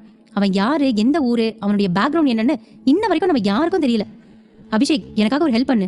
உனக்கு தெரிஞ்ச ஒரு நல்ல டிடெக்டிவ் யாரையாவது பார்த்து இந்த சித்தார்த்தை பத்தி விசாரிக்க சொல்றியா? ஏ அதித்தி, நீ அதிகமா யோசிக்கிறேன்னு நினைக்கிறேன். டிடெக்டிவ் வச்சு விசாரிக்கிற அளவுக்கு எல்லாம் அந்த சித்தார்த் இருப்பான்னு எனக்கு தோணல. இருந்தாலும் உன்னோட மன திருப்திக்காக வேணா நான் விசாரிக்க சொல்றேன். இல்ல அபிஷேக், எனக்கு என்னமோ கண்டிப்பா சித்தார்த்தை சுத்தி ஏதோ ஒரு ரகசியம் இருக்குன்னு தான் தோணுது. நீ விசாரிக்க சொல்லு, மத்தத அப்புறம் பாத்துக்கலாம். நீ சொல்லிட்டல, நான் பாத்துக்கிறேன் விடு. சரி, நீ ரொம்ப டென்ஷன்ல இருக்க மாதிரி இருக்கு. நாம வேற மீட் பண்ணி 2 நாள் ஆகுது. சரி, 2 பேரும் சேர்ந்து ஏதாவது நைட் ஷோ போலாமா? போலாம். எனக்கும் ரொம்ப டிப்ரெஷனாவே இருக்கு. உங்க கூட டைம் ஸ்பெண்ட் பண்ணா கொஞ்சம் ஹாப்பியா இருக்கும்னு நினைக்கிறேன். சரி, நான் பில் பே பண்ணிட்டு பார்க்கிங்ல இருக்க காரை எடுத்துட்டு இருக்கேன், நீ வா. ஓகே அபிஷேக். என்னதான் அதித்தி அபிஷேக்கிடம் பேசினாலும் அவளது பார்வை முழுவதும் அசோக்கும் சித்தார்த்தும் பேசிக் கொண்டிருப்பதிலேயே தான் இருந்தது. சித்தார்த், வெயிட் பண்ணு. நீ யாரு, உன்னோட பேக்ரவுண்ட் என்னன்னு நான் சீக்கிரமே தெரிஞ்சுக்கிறேன். அதுக்கப்புறம் இந்த அதித்தி யாருன்னு நீ பாப்ப. அசோக்கிடம் பேசிவிட்டு சித்தார்த் வீடு திரும்ப இரவு 11 மணி ஆகியிருந்தது. என்ன மாப்ள, வீட்டுக்கு வரதுக்கு இவ்வளவு நேரம் ஆயிடுச்சு? ஏதாவது முக்கியமான வேலையா? சாரி அங்கிள், ஃப்ரெண்டை பார்க்க போயிருந்தேன். பேசிட்டு இருந்ததுல டைமை கவனிக்கல. தீக்ஷி எங்க, தூங்கிட்டாளா? டேடி எப்போ வருவார்னு கேட்டுக்கிட்டே இருந்தா. உங்களுக்கு ஃபோன் பண்ண கூட சொன்னான். சிவனியா தான் நீங்க பிஸியா இருந்தாலும் இருப்பீங்கன்னு ஃபோன் பண்ண வேணாம்னு சொல்லிட்டா. அதனால பாப்பா விளையாடிட்டு அப்படியே தூங்கிட்டா மாப்ள. அவங்க பாட்டி கூட தான் தூங்கிட்டு இருக்கா. உங்களை இன்னும் காணோமே, நான் தான் இங்க வெயிட் பண்ணிட்டு இருக்கேன். சாப்பிட்டீங்களா மாப்ள? ஏதாவது சாப்பாடு எடுத்து வைக்கவா? வேண்டாம் அங்கிள், நான் வெளியில சாப்பிட்டேன். சரி, நான் தீட்சியை தூக்கிட்டு எங்களோட ரூமுக்கு போறேன். டைம் ஆச்சு, நீங்களும் தூங்குங்க. மாப்ள, அவ பாட்டி கூட நல்லா தூங்கிட்டு இருக்கா. அவளை எதுக்கு தொந்தரவு பண்ணிட்டு இருக்கீங்க? காலையில உங்களுக்கு தேடி அவளே வருவா. நீங்க போய் தூங்குங்க மாப்ள. ராஜேந்திரன் எதனால் அப்படி சொல்கிறார் என்பதை புரிந்து கொண்ட சித்தார்த் சரி என்பது போல் தலையை அசைத்துவிட்டு அவனது அறைக்கு சென்றான். அங்கு சோஃபாவில் உட்கார்ந்து சிவன்யா மும்முரமாக தனது லேப்டாப்பில் வேலை பார்த்துக் கொண்டிருந்தாள். என்ன சிவன்யா, மணி 11 மணிக்கு மேல ஆச்சு, இன்னும் தூங்காம இருக்க? என்ன பண்ணிட்டு இருக்க? ஓ வந்துட்டீங்களா? எனக்கு அந்த ப்ராஜெக்ட் விஷயமா கொஞ்சம் வேலை பார்க்க வேண்டியது இருக்கு. இன்னும் 1/2 hourல முடிஞ்சிடும். அதுக்கப்புறம் தான் தூங்கணும். சிவன்யா, என்ன வேலை இருந்தாலும் அதை மார்னிங் பார்த்துக்கலாம். 11 மணிக்கு மேல முழிச்சிருக்காதுன்னு உன்னை எத்தனை முறை சொல்றது? முதல்ல லேப்டாப் க்ளோஸ் பண்ணிட்டு போய் தூங்கு. இல்ல சித்தார்த், இதை நான் இன்னைக்கு கம்ப்ளீட் பண்ணியே ஆகணும். அப்பதான் நாளைக்கு ஒர்க் பண்றவங்களுக்கு அது ஈஸியா இருக்கும். தாத்தாக்கு இப்பதான் என் மேல நம்பிக்கை வந்திருக்கு. அந்த நம்பிக்கையை நான் காப்பாற்றணும்னு நினைக்கிறேன். இன்னும் 1/2 hourல முடிஞ்சிடும். நீங்க தூங்குங்க, நான் பாத்துக்கிறேன். சரி, நான் தூங்குறேன். நீ சாப்பிட்டியா? நிறைய சாப்பிட்டேன். அதனாலதான் எனக்கு ரொம்ப தூக்கம் வருதுன்னு நினைக்கிறேன். சித்தார்த்திடம் பேசிக்கொண்டே சிவன்யா கொட்டாவி விட்டாள். அதை பார்த்த சித்தார்த் மௌனமாக சிரித்தான். என்னை பார்த்தா உங்களுக்கு சிரிப்பு வருதா? என்னால தூக்கத்தை கண்ட்ரோல் பண்ண முடியல. சாரி, நீ கொட்டாவி விடும்போது குழந்தை மாதிரி கியூட்டா இருந்த, அதை பார்த்து சிரிச்சேன். நீ வெயிட் பண்ணு, நான் 5 minutesல வந்துடுறேன். சித்தார்த், இப்பதானே வந்தீங்க, அதுக்குள்ள மறுபடியும் எங்க போறீங்க? வெயிட் பண்ணு, இப்போ வந்துடுறேன். சிவன்யாவிடம் சொல்லிவிட்டு வெளியில் சென்ற சித்தார்த் நேராக கிச்சனுக்கு சென்றான். அங்கு அவளுக்காக டீ போட்டு எடுத்து வந்தான். எங்க போனீங்க சித்தார்த்? கையில் என்னது? நீ தானே தூக்கத்தை கண்ட்ரோல் பண்ண முடியலன்னு சொன்ன, அதான் உனக்காக டீ போட்டு எடுத்துட்டு வர போனேன். இந்த டீயை குடிச்சனா நீ ரொம்ப பிரிஸ்க் ஆயிடுவ. அதுக்கப்புறம் உனக்கு தூக்கமே வராது. இந்தா குடி. ஐயோ சித்தார்த், இதெல்லாம் எதுக்கு நீங்க பண்றீங்க? எனக்கு வேணும்னா நானே பண்ணிப்பேன்ல. ஹலோ மேடம், நீங்க தான் தூங்கி விழுந்துட்டு இருக்கீங்களே, இதுல போய் எங்க இருந்து டீ போடுறது? நான் சும்மா தானே இருக்கேன், ஒன்றும் பிரச்சனை இல்லை. நீ முதல்ல இந்த டீயை குடிச்சிட்டு அதுக்கப்புறம் வேலையை பாரு. டீ குடிச்சு முடிக்கிற வரைக்கும் இந்த லேப்டாப்பை எடுத்து அப்படி ஓரமா வை. சிவன்யாவிடம் பேசிக்கொண்டே சித்தார்த் அவள் அருகில் சென்று உட்கார்ந்தான். சிவன்யா சிரித்துக்கொண்டே டீயை குடித்து முடிக்க அந்த டீயில் இருந்த நுரை அவளது உதட்டிற்கு மேல் ஒட்டி இருந்தது. சிவன்யாவிடம் யதார்த்தமாக பேசிவிட்டு நிமிர்ந்தவனின் பார்வை அவளது உதட்டிற்கு மேல் விழுந்தது. என்னாச்சு? ஏன் அப்படி பாக்குறீங்க? உன்னோட லிப்ஸ்ல நுரை டீ, அது வந்து. சித்தார்த் என்ன சொல்வதென்று தெரியாமல் அவளது இதழை பார்த்து உளறிக் கொண்டிருந்தான். சிவன்யா அவன் என்ன சொல்ல வருகிறான் என்பதை புரிந்து கொண்டாள். ஓ சாரி, எனக்கு எப்ப டீ குடிச்சாலும் இந்த மாதிரி ஆயிடும். சித்தார்த்திடம் பேசிக்கொண்டே சிவன்யா அவளது உதட்டிற்கு மேல் இருந்த நுரையை துடைக்க சென்றான். சிவன்யா, ஒரு நிமிஷம் இரு, நானே தொடச்சு விடுறேன். சிவன்யாவிடம் சொல்லிவிட்டு சித்தார்த் வேகமாக அவளது இதழ் மீது இருந்த நுரையை துடைத்தான். அப்பொழுது அவனையும் அறியாமல் அவனது கரங்கள் அவளது இதழில் படிந்தது. கரம் பட்டதும் சிவன்யாவின் உடல் மெல்ல சிலிர்க்க ஆரம்பித்தது. சிவன்யா, உன்னோட லிப்ஸ் ரொம்ப சாஃப்டா இருக்கு. அவன் அப்படி சொன்னதும் அவளது முகம் வெட்கத்தில் சிவக்க ஆரம்பித்தது. அவளது முகம் மாறுவதை பார்த்ததும் சித்தார்த்தின் உடலுக்குள்ளும் சொல்ல முடியாத ஏதோ ஒரு மாற்றம் நிகழத் தொடங்கியது. Shivanya, I want to kiss you. உன்னை நான் கிஸ் பண்ணிக்கவா? சித்தார்த் அப்படி கேட்டதும் சிவன்யா ஒரு நிமிடம் அதிர்ந்து போனாள். சித்தார்த், அது வந்து. ஏன் சிவன்யா, உனக்கு இன்னும் என்னை பிடிக்கலையா? இல்ல என் மேல உனக்கு நம்பிக்கை இல்லையா? ஐயோ அப்படி இல்லைங்க. அப்படின்னா உனக்கு என் மேல நம்பிக்கை இருக்கு தானே? என்னை பிடிக்கும் தானே? எனக்கு உங்க மேல நம்பிக்கை இருக்குங்க. உங்களை எனக்கு பிடிக்கவும் செய்யும். ஆனா அப்புறம் எதுக்கு சிவன்யா யோசிக்கிற? நான் உன்னை ரொம்ப லவ் பண்றேன், ரொம்ப ரொம்ப லவ் பண்றேன். உனக்காக நான் என்ன வேணாலும் பண்ணுவேன். சிவன்யா, ஐ லவ் யூ so much. எனக்கு நீ வேணும். எல்லா ஹஸ்பண்ட் அண்ட் ஒய்ஃப் லவ்வர்ஸ் எல்லாம் எப்படி சந்தோஷமா சேர்ந்து வாழ்றாங்களோ அந்த மாதிரி நானும் உன் கூட சேர்ந்து வாழணும்னு ஆசைப்படுறேன். என்னை ஒதுக்கி வைக்காத, என்ன வேண்டான்னு சொல்லாத. I really need you Shivanya. Siddharth உணர்ச்சி வசமாக பேச அதை கேட்ட சிவன்யா எப்படி ரியாக்ட் செய்வதென்று தெரியாமல் நிற்க அந்த நொடி சித்தார்த் அவளின் இதழை சிறைப்பிடித்தான்.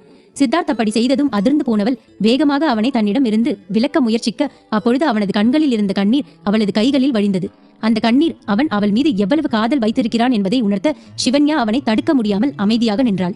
என்னதான் இருந்தாலும் ஹை சொசைட்டி தான். அங்க இருக்கும்போது நைட்டு 1 மணி ஆனா கூட எப்ப பார்த்தாலும் கசகசன்னு சத்தமாவே இருக்கும். இங்க பாரு எவ்வளவு அமைதியா எல்லாரும் தூங்கிட்டு இருக்காங்கன்னு. இந்த வீட்டுக்கு வந்ததுக்கு அப்புறம் தான் பீஸ்ஃபுல்லா தூங்க முடியுது. டைம் ஆச்சு, நம்ம வீட்டை பூட்டிட்டு போய் தூங்குவோம். ராஜேந்திரன் வீட்டை பூட்டிக் கொண்டிருக்க அப்பொழுது அங்கிருந்த டைனிங் டேபிளில் இருந்து ஏதோ சத்தம் வந்தது. என்ன, ஏதோ போன் அடிக்கிற சத்தம் கேக்குது? அட, அது நம்ம மாப்பிள்ளையோட போன் சத்தம் தான். போன் எங்க அடிக்குது? கிச்சன்ல இருந்து தான் சத்தம் வருது. மாப்பிள்ளை எதுக்கு கிச்சனுக்கு வந்தாரு? அவர் போன் எங்க இருக்கு? எதுவும் எடுக்கிறதுக்காக வந்திருப்பாரோ? யார் அது இந்நேரத்துல போன் பண்றது? ஆபீசர்னு இருக்கே, ஏதோ முக்கியமான காலா இருக்குமோ? இப்ப எப்படி அவர்கிட்ட கொடுக்கறது? சரி, காலையில கொடுக்கலாம். ஐயோ, போன் மறுபடியும் அடிக்குதே. சித்தார்த்தின் போன் திரும்ப திரும்ப அடித்துக் கொண்டிருக்க வேறு வழி இல்லாமல் ராஜேந்திரன் சித்தார்த்தின் போனை எடுத்துக்கொண்டு அவனது அறைக்கு சென்றார். மாப்பிள்ளையோட போன் விடாம அடிச்சிட்டு இருக்கு. ஏதோ முக்கியமான காலா இருக்கும்னு நினைக்கிறேன். அதனாலதான் இந்த நேரத்துல கால் பண்றாங்க. அவர் தூங்கிட்டாரா என்னன்னு வேற தெரியலையே. நம்ம என்னதான் தொந்தரவு பண்ணக்கூடாதுன்னு நினைச்சாலும் ஏதாவது ஒரு வழியில தொந்தரவு வந்துட்டே இருக்கே. மாப்பிள்ள, என்ன மன்னிச்சிருங்க. ராஜேந்திரன் பேசிக்கொண்டே சித்தார்த்தின் அறையை நோக்கி சென்றார். மாப்பிள்ள, உங்களோட போன் விடாம அடிச்சிட்டு இருக்கு. மாப்பிள்ள, நீங்க போனை வெளியே வச்சுட்டு போயிட்டீங்க. சிவன்யாவின் இதழை சிறைப்பிடித்தவன் அவளது இதழில் தனது ஆதிக்கத்தை செலுத்திக் கொண்டிருக்க அவனின் இதழ் முத்தத்தில் சிவன்யாவும் தன்னை மறந்து காதல் உலகத்தில் உலாவிக் கொண்டிருந்த நேரம் ராஜேந்திரனின் குரல் அவர்கள் இருவரையும் சுயநினைவிற்கு இழுத்து வந்தது. இருவரும் சட்டென்று ஒருவரிடமிருந்து ஒருவர் விலகினார்கள். ஓ ஷிட், சித்தார்த் என்னடா பண்ணி வச்சிருக்க? சிவன்யா உன்னை பத்தி என்ன நினைப்பா? போச்சு, இப்பதான் அவளே உன்கிட்ட முகம் கொடுத்து பேச ஆரம்பிச்சிருக்கா. அதுக்குள்ள நீ இப்படி ஒன்று பண்ணி வச்சிட்டியாடா. மாப்ள, உங்க போன் விடாம அடிச்சுட்டே இருக்கு மாப்ள. ஏதோ ஆபீசர்னு நம்பர்ல இருந்து கால் வருது. அதுவரை சங்கடத்துடன் நின்று கொண்டிருந்த சித்தார்த்தின் காதில் ஆபீசர் என்று விழுந்ததும் வேகமாக எழுந்து கதவை திறக்க சென்றான். சாரி அங்கிள், போனை ஏதோ ஒரு ஞாபகத்துல வெளியில வச்சுட்டு வந்துட்டேன். நான் தான் மாப்ள உங்ககிட்ட சாரி கேட்கணும் உங்களை தொந்தரவு பண்ணதுக்கு. ஃபோன் விடாம அடிச்சிட்டு இருந்துச்சு. ஏதாவது முக்கியமான விஷயமா அடிக்கிறாங்களேன்னு தான் உங்ககிட்ட கொண்டு வந்தேன். இந்தாங்க மாப்ள, உங்க ஃபோன் அட்டன் பண்ணி யாருன்னு பேசுங்க. தேங்க்ஸ் அங்கிள், நான் பேசிக்கிறேன். நீங்க போய் தூங்குங்க. ராஜேந்திரனிடமிருந்து போனை வாங்கிய சித்தார்த் வேகமாக அந்த போனை எடுத்துக்கொண்டு அருகில் இருந்த ஸ்டடி ரூமிற்கு சென்றான். சாரி சித்தார்த், இந்த நேரத்தில் உன்னை தொந்தரவு பண்ணதுக்கு. ரொம்ப முக்கியமான விஷயம், அதனால தான் உனக்கு இப்போவே கால் பண்ண வேண்டியதாக போச்சு. நம்ம சீக்ரெட் டாஸ்க்குக்காக கிரியேட் பண்ண அந்த ஆப்பில் உனக்கு ஒரு வீடியோ அனுப்பியிருக்கேன். அந்த வீடியோ பாரு. நீ நாளைக்கு நம்ம சந்திக்கிற இடத்துக்கு வந்துடு. அங்கே நம்ம விவரமாக எல்லாத்தையும் பேசலாம். அதுக்கப்புறம் உன்னோட டீமை ரெடியாக இருக்க சொல்லு. எல்லாரும் தயாராக இருக்காங்க தானே? ஆஃபீஸர் அவங்க எப்போவுமே ப்ரிப்பேர்டாக தான் இருக்காங்க. ஏற்கனவே கேட்டிருந்தேன் இந்த சீக்ரெட் மிஷன் அர்ஜுன் தாஸையும் சேர்த்துக்கணும்னு. எனக்கு அவன் இருந்தால் ரொம்ப ஹெல்ப்ஃபுல்லாக இருக்கும்னு நினைக்கிறேன். நான் ஆல்ரெடி இதை பற்றி மேல் இடத்துல பேசிட்டேன் சித்தார்த். No issues. அர்ஜுன் கிட்டேயே இன்ஃபார்ம் பண்ணிட்டேன். அவன் நாளைக்கு மார்னிங் திருச்சி வந்துடுவான். நம்ம மீட் பண்ணுற அதே இடத்துல அவனையும் வர சொல்லியிருக்கேன். நம்ம 3 பேரும் மற்றதை அங்கே டிஸ்கஸ் பண்ணிக்கலாம். உன்னோட டீமுக்கு ஃபர்தராக நீ என்ன இன்ஃபர்மேஷன் கொடுக்கணுமோ அதை கொடுத்துடு. மற்றதை நேரில் பேசிக்கலாம். சித்தார்த், உன் மேலே நான் பெரிய நம்பிக்கை வச்சிருக்கேன். அதை காப்பாற்றுவேன்னு நம்புறேன். I will do my best sir, don't worry. Okay Siddharth, நான் ஃபோனை வச்சிடுறேன். By, good night. ஆபீசரிடம் பேசி முடித்த சித்தார்த் அவர் அனுப்பியிருப்பதாக சொன்ன வீடியோவை பிளே செய்து பார்த்தான். அதை பார்த்தவனின் விழிகள் அதிர்ச்சியில் உறைந்தது. பிளட்டி ராஸ்கல்ஸ், உங்களுக்கு அவ்வளோ தைரியம் ஆயிடுச்சா? இந்தியன் ஆர்மியோட பவரை கூடிய சீக்கிரமே பார்க்க போறீங்க. சித்தார்த் கோபமாக பேசிவிட்டு திரும்பவும் தனது அறைக்கு சென்றான். சிவன்யா எங்கு உட்கார்ந்திருந்தாலோ அதே இடத்தில் அப்படியே அதிர்ச்சியில் உறைந்து உட்கார்ந்திருக்க அவளை பார்த்ததும் சித்தார்த்திற்கு சற்று நேரத்திற்கு முன்பு அவளது உதட்டை சிறைப்பிடித்த நினைவு வந்தது. சிவன்யா, நீ தூங்கலையா? தூங்கணும். சரி, நீ தூங்கு. தூங்குறேன். இந்த நேரத்தில் உங்களுக்கு யார் ஃபோன் பண்ணா? அது ஃப்ரெண்ட் ஒரு முக்கியமான விஷயமா டிஸ்கஸ் பண்றதுக்காக கால் பண்ணாங்க. நான் அதை பத்தி உங்ககிட்ட இன்னொரு நாள் சொல்றேன். இப்போ டைம் ஆச்சு, நீ தூங்கு. ஓகே. சித்தார்த்திடம் பேசிவிட்டு சிவன்யா அவளது படுக்கைக்கு படுக்க சென்றாள். சிவன்யா, ஒரு நிமிஷம். சித்தார்த் கூப்பிட்டதும் அதிர்ந்து போன சிவன்யா அதிர்ச்சியுடன் அவனை திரும்பி பார்த்தாள். என்னங்க? இனிமே டீ காஃபி குடிக்கும்போது பார்த்து குடி. சிவன்யாவிடம் சொல்லிவிட்டு சித்தார்த் திரும்பவும் அவளது இதழை பார்த்தான். அவன் எதனால் அப்படி சொன்னான் என்பதை புரிந்து கொண்ட சிவன்யாவின் உடல் மறுபடியும் வெட்கத்தில் சிவந்து போனது. சரிங்க. அப்புறம் இந்த மாதிரி நீ வெக்கப்படாத. எனக்கு பைத்தியமே பிடிக்கிற மாதிரி இருக்கு. என்னால் என்னையே கண்ட்ரோல் பண்ண முடியல. அப்புறம் நீ என் மேலே குறை சொல்லி எந்த பலனும் இல்லை. நான் என்ன சொல்றேன்னு உனக்கு புரியுது தானே? புரியுதுங்க. சிவன்யா வெட்கத்துடனே அங்கிருந்த படுக்கையில் உறங்க அவளை பார்த்து சிரித்துக் கொண்டே சித்தார்த் அங்கிருந்த சோஃபாவில் உறங்கினான். அந்த இரவு அவர்களுக்கு மிகவும் இனிமையாக சென்றது. தீக்ஷி, சீக்கிரம் சாப்பிடுமா, ஸ்கூல் வேன் வந்துடும். பாட்டி, இன்னைக்கு நான் டாடி கூட கார்ல ஸ்கூலுக்கு போகவா? டாடி மம்மி ஆஃபீஸ்க்கு கூட்டிட்டு போறாங்கடா. டாடிக்கும் நிறைய வேலை இருக்கும்ல. நீங்க தான் ஸ்கூல் வேன்ல போகணும்னு ஆசைப்பட்டீங்க. அதனால தானே நான் உங்களுக்கு ஸ்கூல் வேன் அரேஞ்ச் பண்ணேன். அப்புறம் எதுக்கு இப்ப நீ டாடி கூட போறேன்னு சொல்ற? நான் தினமும் டாடி கூட போறேன்னு சொல்லலையே. இன்னைக்கு ஒரு நாள் மட்டும் போறேனே, ப்ளீஸ். தாத்தா, நீங்களாவது சொல்லுங்களேன். நான் டாடி கூட இன்னைக்கு கார்ல போறேன். தீக்ஷி குட்டி, டாடிக்கு நிறைய வேலை இருக்கும்டா. டாடி நம்ம தொந்தரவு பண்ணக்கூடாது தானே? நீங்க சமத்து பொண்ணு இல்ல, அடம் பிடிக்காம அழகா வேன்ல போவீங்களா? டாடி எப்போ ஃப்ரீயா இருக்காரோ அப்போ உன்னை கார்ல கூட்டிட்டு போக சொல்றேன். இல்ல, நான் இன்னைக்கு டாடி கூட கார்ல தான் போவேன். தீக்ஷி, அடம் பிடிக்காத. என்னாச்சு? என்னோட பிரின்சஸ் எதுக்காக அடம் பிடிக்கிறா? அது ஒன்றும் இல்லை மாப்பிள்ள, அவன் இன்னைக்கு ஸ்கூலில் பஸ்ஸில் போகலையாம், உங்கள் கூட காரில் தான் வருவாளாம். நான் எவ்வளோ சொன்னாலும் கேட்க மாட்டேங்கிறா. அவ்வளோதானே, கூட்டிகிட்டு போயிட்டா போச்சு. என்னோட பிரின்சஸ்க்கு இல்லாத காரா? தீக்ஷி குட்டி, உங்களுக்கு இப்போ என்ன, காரில் போகணும் அவ்வளோதானே? சீக்கிரம் சாப்பிடுங்க, டாடி உங்களை கொண்டு போய் ஸ்கூலில் விட்டுறேன், ஓகேவா? ஹை, நிஜமாவா? Daddy, thank you so much daddy. பாத்தீங்களா, என் டாடி நான் சொன்ன உடனே ஓகே சொல்லிட்டாரு. நீங்க தான் போவேனான்னு சொன்னீங்க. Daddy, I love you. I love you டூடா செல்லம். சித்தார்த் லவ் யூ சொல்லிவிட்டு தீக்ஷியை கொஞ்சம். அப்பொழுது அங்கே வந்த சிவன்யா சித்தார்த்தை பார்த்தாள். அப்பொழுது முதல் நாள் அவன் அவளிடம் ஐ லவ் யூ சொன்னது நினைவுக்கு வர அப்படியே வெட்கத்துடன் அவனை பார்த்து கொண்டு நின்றாள். டாடி, நீங்க எனக்கு தானே லவ் யூ சொன்னீங்க, ஆனா மம்மி வெட்கப்பட்டு நிக்கிறாங்க பாருங்க. தீக்ஷி அப்படி சொன்னதும் சிவன்யாவை பார்த்த சித்தார்த்தோ அவளது வெட்கத்தை பார்த்து அசந்து நின்றான். சிவன்யாவோட குழந்தைக்கு அப்பா சித்தார்த் தான். சித்தார்த்தும் சிவன்யாவும் தங்களை மறந்து ஒருவர் முகத்தை ஒருவர் பார்த்து கொண்டு நின்றார்கள். அவர்கள் இருவரையும் பார்த்த ராஜேந்திரனும் வாசுகியும் மௌனமாக சிரித்தார்கள். டாடி, உங்களுக்கு என்ன ஆச்சு? நீங்க ஏன் இப்படி ஸ்டாச்சு மாதிரி நிக்கிறீங்க? தீக்ஷியின் குரல் கேட்டு சுய நினைவிற்கு வந்தவன் சட்டென்று அவள் மீது இருந்த பார்வையை நகர்த்திவிட்டு தீக்ஷியை பார்த்தான். அது ஒன்றும் இல்லடா, இன்னைக்கு அந்த சேரீல உன்னோட மம்மி ரொம்ப அழகா இருக்கால, அதான் உன்னோட மம்மியை லைட்டா சைட் அடிச்சேன். பாட்டி, டாடி மம்மிய சைட் அடிச்சாரா? தீக்ஷி அப்படி சொன்னதும் வாசுகியும் ராஜேந்திரனும் தங்களது தலையை தாழ்த்தி கொண்டு சிரித்தார்கள். ஐயோ தீக்ஷி, டேடியோட மானத்தை இப்படியெல்லாம் வாங்கக்கூடாது. டாடி, அப்ப மம்மியும் உங்களை சைட் அடிச்சாங்களா? ஏன்னா மம்மியும் உங்களை தானே பாத்துட்டு இருந்தாங்க. அது நீயே உன் மம்மி கிட்ட கேட்டு சொல்லு. மம்மி சொல்லுங்க, அப்ப நீங்களும் டாடியை சைட் அடிச்சீங்களா? தீக்ஷி, இது என்ன பெரிய ஆள் பேச்செல்லாம் பேசிக்கிட்டு இருக்க? அப்படியெல்லாம் நீ மம்மி கிட்ட கேட்க கூடாது. ஒழுங்கா சாப்பிட்டு கிளம்பு. மம்மி, நீங்க ரொம்ப மோசம். இப்படிதான் நான் எது கேட்டாலும் நீங்க கோபமா பேசுவீங்க. என்னோட டாடி தான் என்னோட செல்லம். எனக்கு என்னோட டாடியை ரொம்ப ரொம்ப பிடிக்கும். He is my hero. நீங்க அவளுக்கு ரொம்ப செல்லம் கொடுக்குறீங்க. பாருங்க எப்படி பேசுறான்னு. அப்படியெல்லாம் எதுவும் இல்ல, என் பொண்ணு கரெக்டா தான் பேசுறா. சரி, டைம் ஆச்சு, சீக்கிரம் வந்து சாப்பிட்டு ஆஃபீஸ்க்கு போலாம். தீக்ஷியை வேற ஸ்கூல்ல விட்டுட்டு போகணும். மூவரும் சாப்பிட்டு முடித்துவிட்டு அங்கிருந்து கிளம்பினார்கள். அதித்தி வழக்கம் போல் ஆபீஸிற்கு கிளம்பி சாப்பிட்டுக் கொண்டிருந்தாள். அப்பொழுது அவளது செல்போன் ஒலி எழுப்பியது. Hello Abhishek, good morning. Good morning Aditi. உனக்கு ஒரு முக்கியமான விஷயம் சொல்லணும். இது சந்தோஷமான நியூஸா இல்ல சோகமான நியூஸான்னு எனக்கு தெரியல. அதை நீ தான் டிசைட் பண்ணணும். நீ உடனே உன் வீட்டுக்கு கொஞ்சம் தூரம் தள்ளி இருக்க ரெஸ்டாரண்ட் வந்துரு. நானும் அங்க வந்துடுறேன். அபிஷேக், நீ என்ன சொல்ற? என்ன நியூஸ்? ப்ளீஸ் சொல்லு. எல்லாம் அந்த சித்தார்த் பத்தி தான். அவனை பத்தி தெரிஞ்சா நிஜமா நீயே அதிர்ச்சி ஆயிடுவ. இதெல்லாம் போன்ல சொல்ல முடியாது. நீ சீக்கிரம் கிளம்பி வா, நானும் வந்துடுறேன். ஓகே அபிஷேக், நான் இப்பவே கிளம்பி வந்துடுறேன். நீங்க சீக்கிரம் வா, எனக்கு தலையே வெடிச்சிடும் போல இருக்கு. ஓகே அதித்தி. போனை வைத்தவள் அடுத்த சில நிமிடங்களிலேயே அவள் வீட்டிற்கு சற்று தூரம் தள்ளி இருந்த ரெஸ்டாரண்டிற்கு சென்றாள். அந்த சித்தார்த் யாரா இருப்பான்? ஒருவேளை அவன் சினிமால காட்டுற மாதிரி சீக்ரெட் பணக்காரனா இருப்பானோ? அப்படி இருக்கிறதுக்கு வாய்ப்பே இல்ல. ஒருவேளை அப்படி இருந்தா அவன் ஏன் அன்னைக்கு ஜெயிலுக்கு போகணும்? அப்படி இருந்தா அவனோட ஃபேமிலி நிச்சயம் அவனை அப்படி விட்டுருக்க மாட்டாங்களே. இதுவும் இல்லனா வேற என்னவா இருக்கும்? ஒருவேளை ஏதாவது கொலைகாரனா இருப்பானோ? ஐயோ, எனக்கு தலையே வெடிச்சிடும் போல இருக்கு. இந்த அபிஷேக் வேற இன்னும் காணோமே. ஹாய் அதித்தி, என்ன ஓவரா யோசிச்சுட்டு இருக்க போல? ஆமா அபிஷேக், என்னால என்னன்னு கெஸ் பண்ணவே முடியல. ப்ளீஸ் சீக்கிரம் சொல்லு, அந்த சித்தார்த் யாரு? அவனை பத்தி எனக்கு நிறைய இன்ஃபர்மேஷன் கிடைச்சது. அதுலயும் முக்கியமான 2 இன்ஃபர்மேஷன். ஒன்னு உனக்கு சந்தோஷத்தை கொடுக்கும், இன்னொன்னு உனக்கு வருத்தத்தை கொடுக்கும். முதல்ல உனக்கு குட் நியூஸ் வேணுமா இல்ல பேட் நியூஸ் வேணுமா? நீயே முடிவு பண்ணிக்கோ. இப்படி கேட்டா எப்படி? சரி, முதல்ல அந்த சந்தோஷமான விஷயத்த சொல்லு. அவன் கொலைகாரனா இல்ல கொலைகாரனா? அவன் கொலைகாரனும் இல்ல கொள்ளக்காரனும் இல்ல. உன் தங்கச்சி சிவன்யாவோட குழந்தைக்கு அப்பன். வாட்? அபிஷேக், நீ சொல்றது உண்மையா? அப்படின்னா சிவன்யாவை ரேப் பண்ணது இவன் தானா? ஓ மை காட், எவ்வளவு சந்தோஷமான விஷயத்த சொல்லியிருக்கேன். இது மட்டும் அந்த சிவன்யாக்கு தெரிஞ்சது அவ செத்தே போயிடுவா.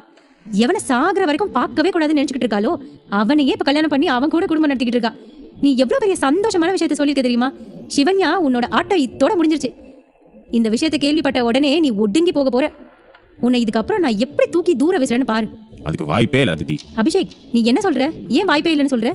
உனக்கு சிவன்யாவை பத்தி தெரியாது. அவ இந்த உலகத்திலேயே யார அதிகமா வெறுக்கிறான்னா அது அவளை ரேப் பண்ணவனதான். அவன் தான் அவ குழந்தைக்கு அப்பான்னு தெரிஞ்சதுன்னா நிச்சயம் அவ கூட இருக்க மாட்டான். இப்போதைக்கு அவன் தான் அவளுக்கு பலமா இருக்கான். அவனை மட்டும் அவ பிரிஞ்சு போயிட்டானா அவளை ஈஸியா நம்ம இருந்த இடம் தெரியாம காலி பண்ணலாம் தானே. அதித்தி, உனக்கு சந்தோஷ தர விஷயத்தை மட்டும் தானே நான் சொன்னேன். அந்த பேட் நியூஸ் நான் இன்னும் சொல்லலையே, அதை மறந்துட்டியா? அபிஷேக், நீ என்ன சொல்ற? அது என்ன நியூஸ்? இந்த போட்டோவை பாரு, உனக்கே எல்லாம் புரியும். சித்தார்த் வேற யாரும் இல்ல, கிரேட் வேந்தன் ஃபேமிலி கேள்விப்பட்டிருக்கியா? பல கோடிகளுக்கு அதிபதி. இந்தியா முழுவதும் அவங்க பண்ணாத பிசினஸே கிடையாது. அந்த ஃபேமிலியோட வாரிசு தான் சித்தார்த். என்ன, வேந்தன் ஃபேமிலியோட வாரிசா? இல்ல, உனக்கு ஏதோ தப்பான இன்ஃபர்மேஷன் கிடைச்சிருக்கு. இந்த பிச்சைக்காரன் அந்த ஃபேமிலியோட வாரிசா இருக்கிறதுக்கு வாய்ப்பே இல்ல. பல வருஷத்துக்கு முன்னால அவன் என்ன மீட் பண்ணான். அப்போ அவன் கிட்ட எந்த காசும் கிடையாது. ஒருவேளை அவன் அந்த ஃபேமிலியோட வாரிசா இருந்திருந்தா அவன் எதுக்கு என்ன மீட் பண்ணா? அவன் எதுக்கு அவனை காப்பாத்திக்க முடியாம ஜெயிலுக்கு போகணும்? அதித்தி, என்ன முழுசா சொல்ல விடு. ஆக்சுவலி சித்தார்த்தோட அம்மா அவன் சின்ன வயசுல இருக்கும்போதே இறந்து போயிட்டாங்க. அவனோட அப்பா 2வது கல்யாணம் பண்ணிக்கிட்டாரு. அவங்களுக்கு ஒரு பையனும் இருக்கான். தன்னோட மொத்த சொத்தையும் சித்தார்த்தோட தாத்தா சித்தார்த் கையில தான் ஒப்படைக்கிறதுக்காக ஒரு பார்ட்டி அரேஞ்ச் பண்ணாரு. அப்போதான் அவங்க சித்தி அவனுக்கு ட்ரிங்க்ஸ் கொடுத்துருக்காங்க. அங்க உன்னாலதான் அன்னைக்கு சிவன்யா அந்த நிலைமைக்கு ஆளாயிருக்கா. ஒரு பொண்ணை இந்த மாதிரி பண்ணிட்டோன்னு அவளை அவன் தேடி போயிருக்கான். அப்பதான் சிவன்யாவுக்கு பதிலா நீ தான் அந்த பொண்ணுன்னு அவன் நினைச்சிருக்கான். உன்னை அதனாலதான் அவன் லவ்வும் பண்ணியிருக்கான். உனக்கு பண்ண துரோகத்துக்காக தான் அவன் ஜெயிலுக்கும் போயிருக்கான். உன்னை ப்ரொடெக்ட் பண்ணணும்னு தான் அவனோட தாத்தா இந்த ஊர்லயே அவ்வளவு பெரிய கம்பெனி ஓபன் பண்ணியிருக்காரு. இது எல்லாமே நீ சிவன்யான்னு நினைச்சுதான். ஆனா உன்னை மீட் பண்ணதுக்கு அப்புறம் தான் அவன் தேடின பொண்ணு நீ இல்ல சிவன்யா தான் அவன் தெரிஞ்சுக்கிட்டான். அதுக்கப்புறம் தான் அவன் சிவன்யாவுக்கு பக்கபலமா நின்றுட்டு இருக்கான். இப்போ சொல்லு, உன்னால அவங்க 2 பேரையும் பிரிக்க முடியுமா? அபிஷேக் சொன்னதை எல்லாம் கேட்ட அதித்தி நம்ப முடியாமல் அதிர்ச்சியில் உறைந்து நின்றாள். அமைதி ஆயிட்ட? இப்போ சொல்லு, என்ன பண்ண போற? அப்படின்னா அந்த சித்தார்த் பல கோடிக்கு சொந்தக்காரனா? அவன் என்ன சிவன்யான்னு நினைச்சுதான் லவ் பண்ணானா? இப்போ என்ன பண்றது?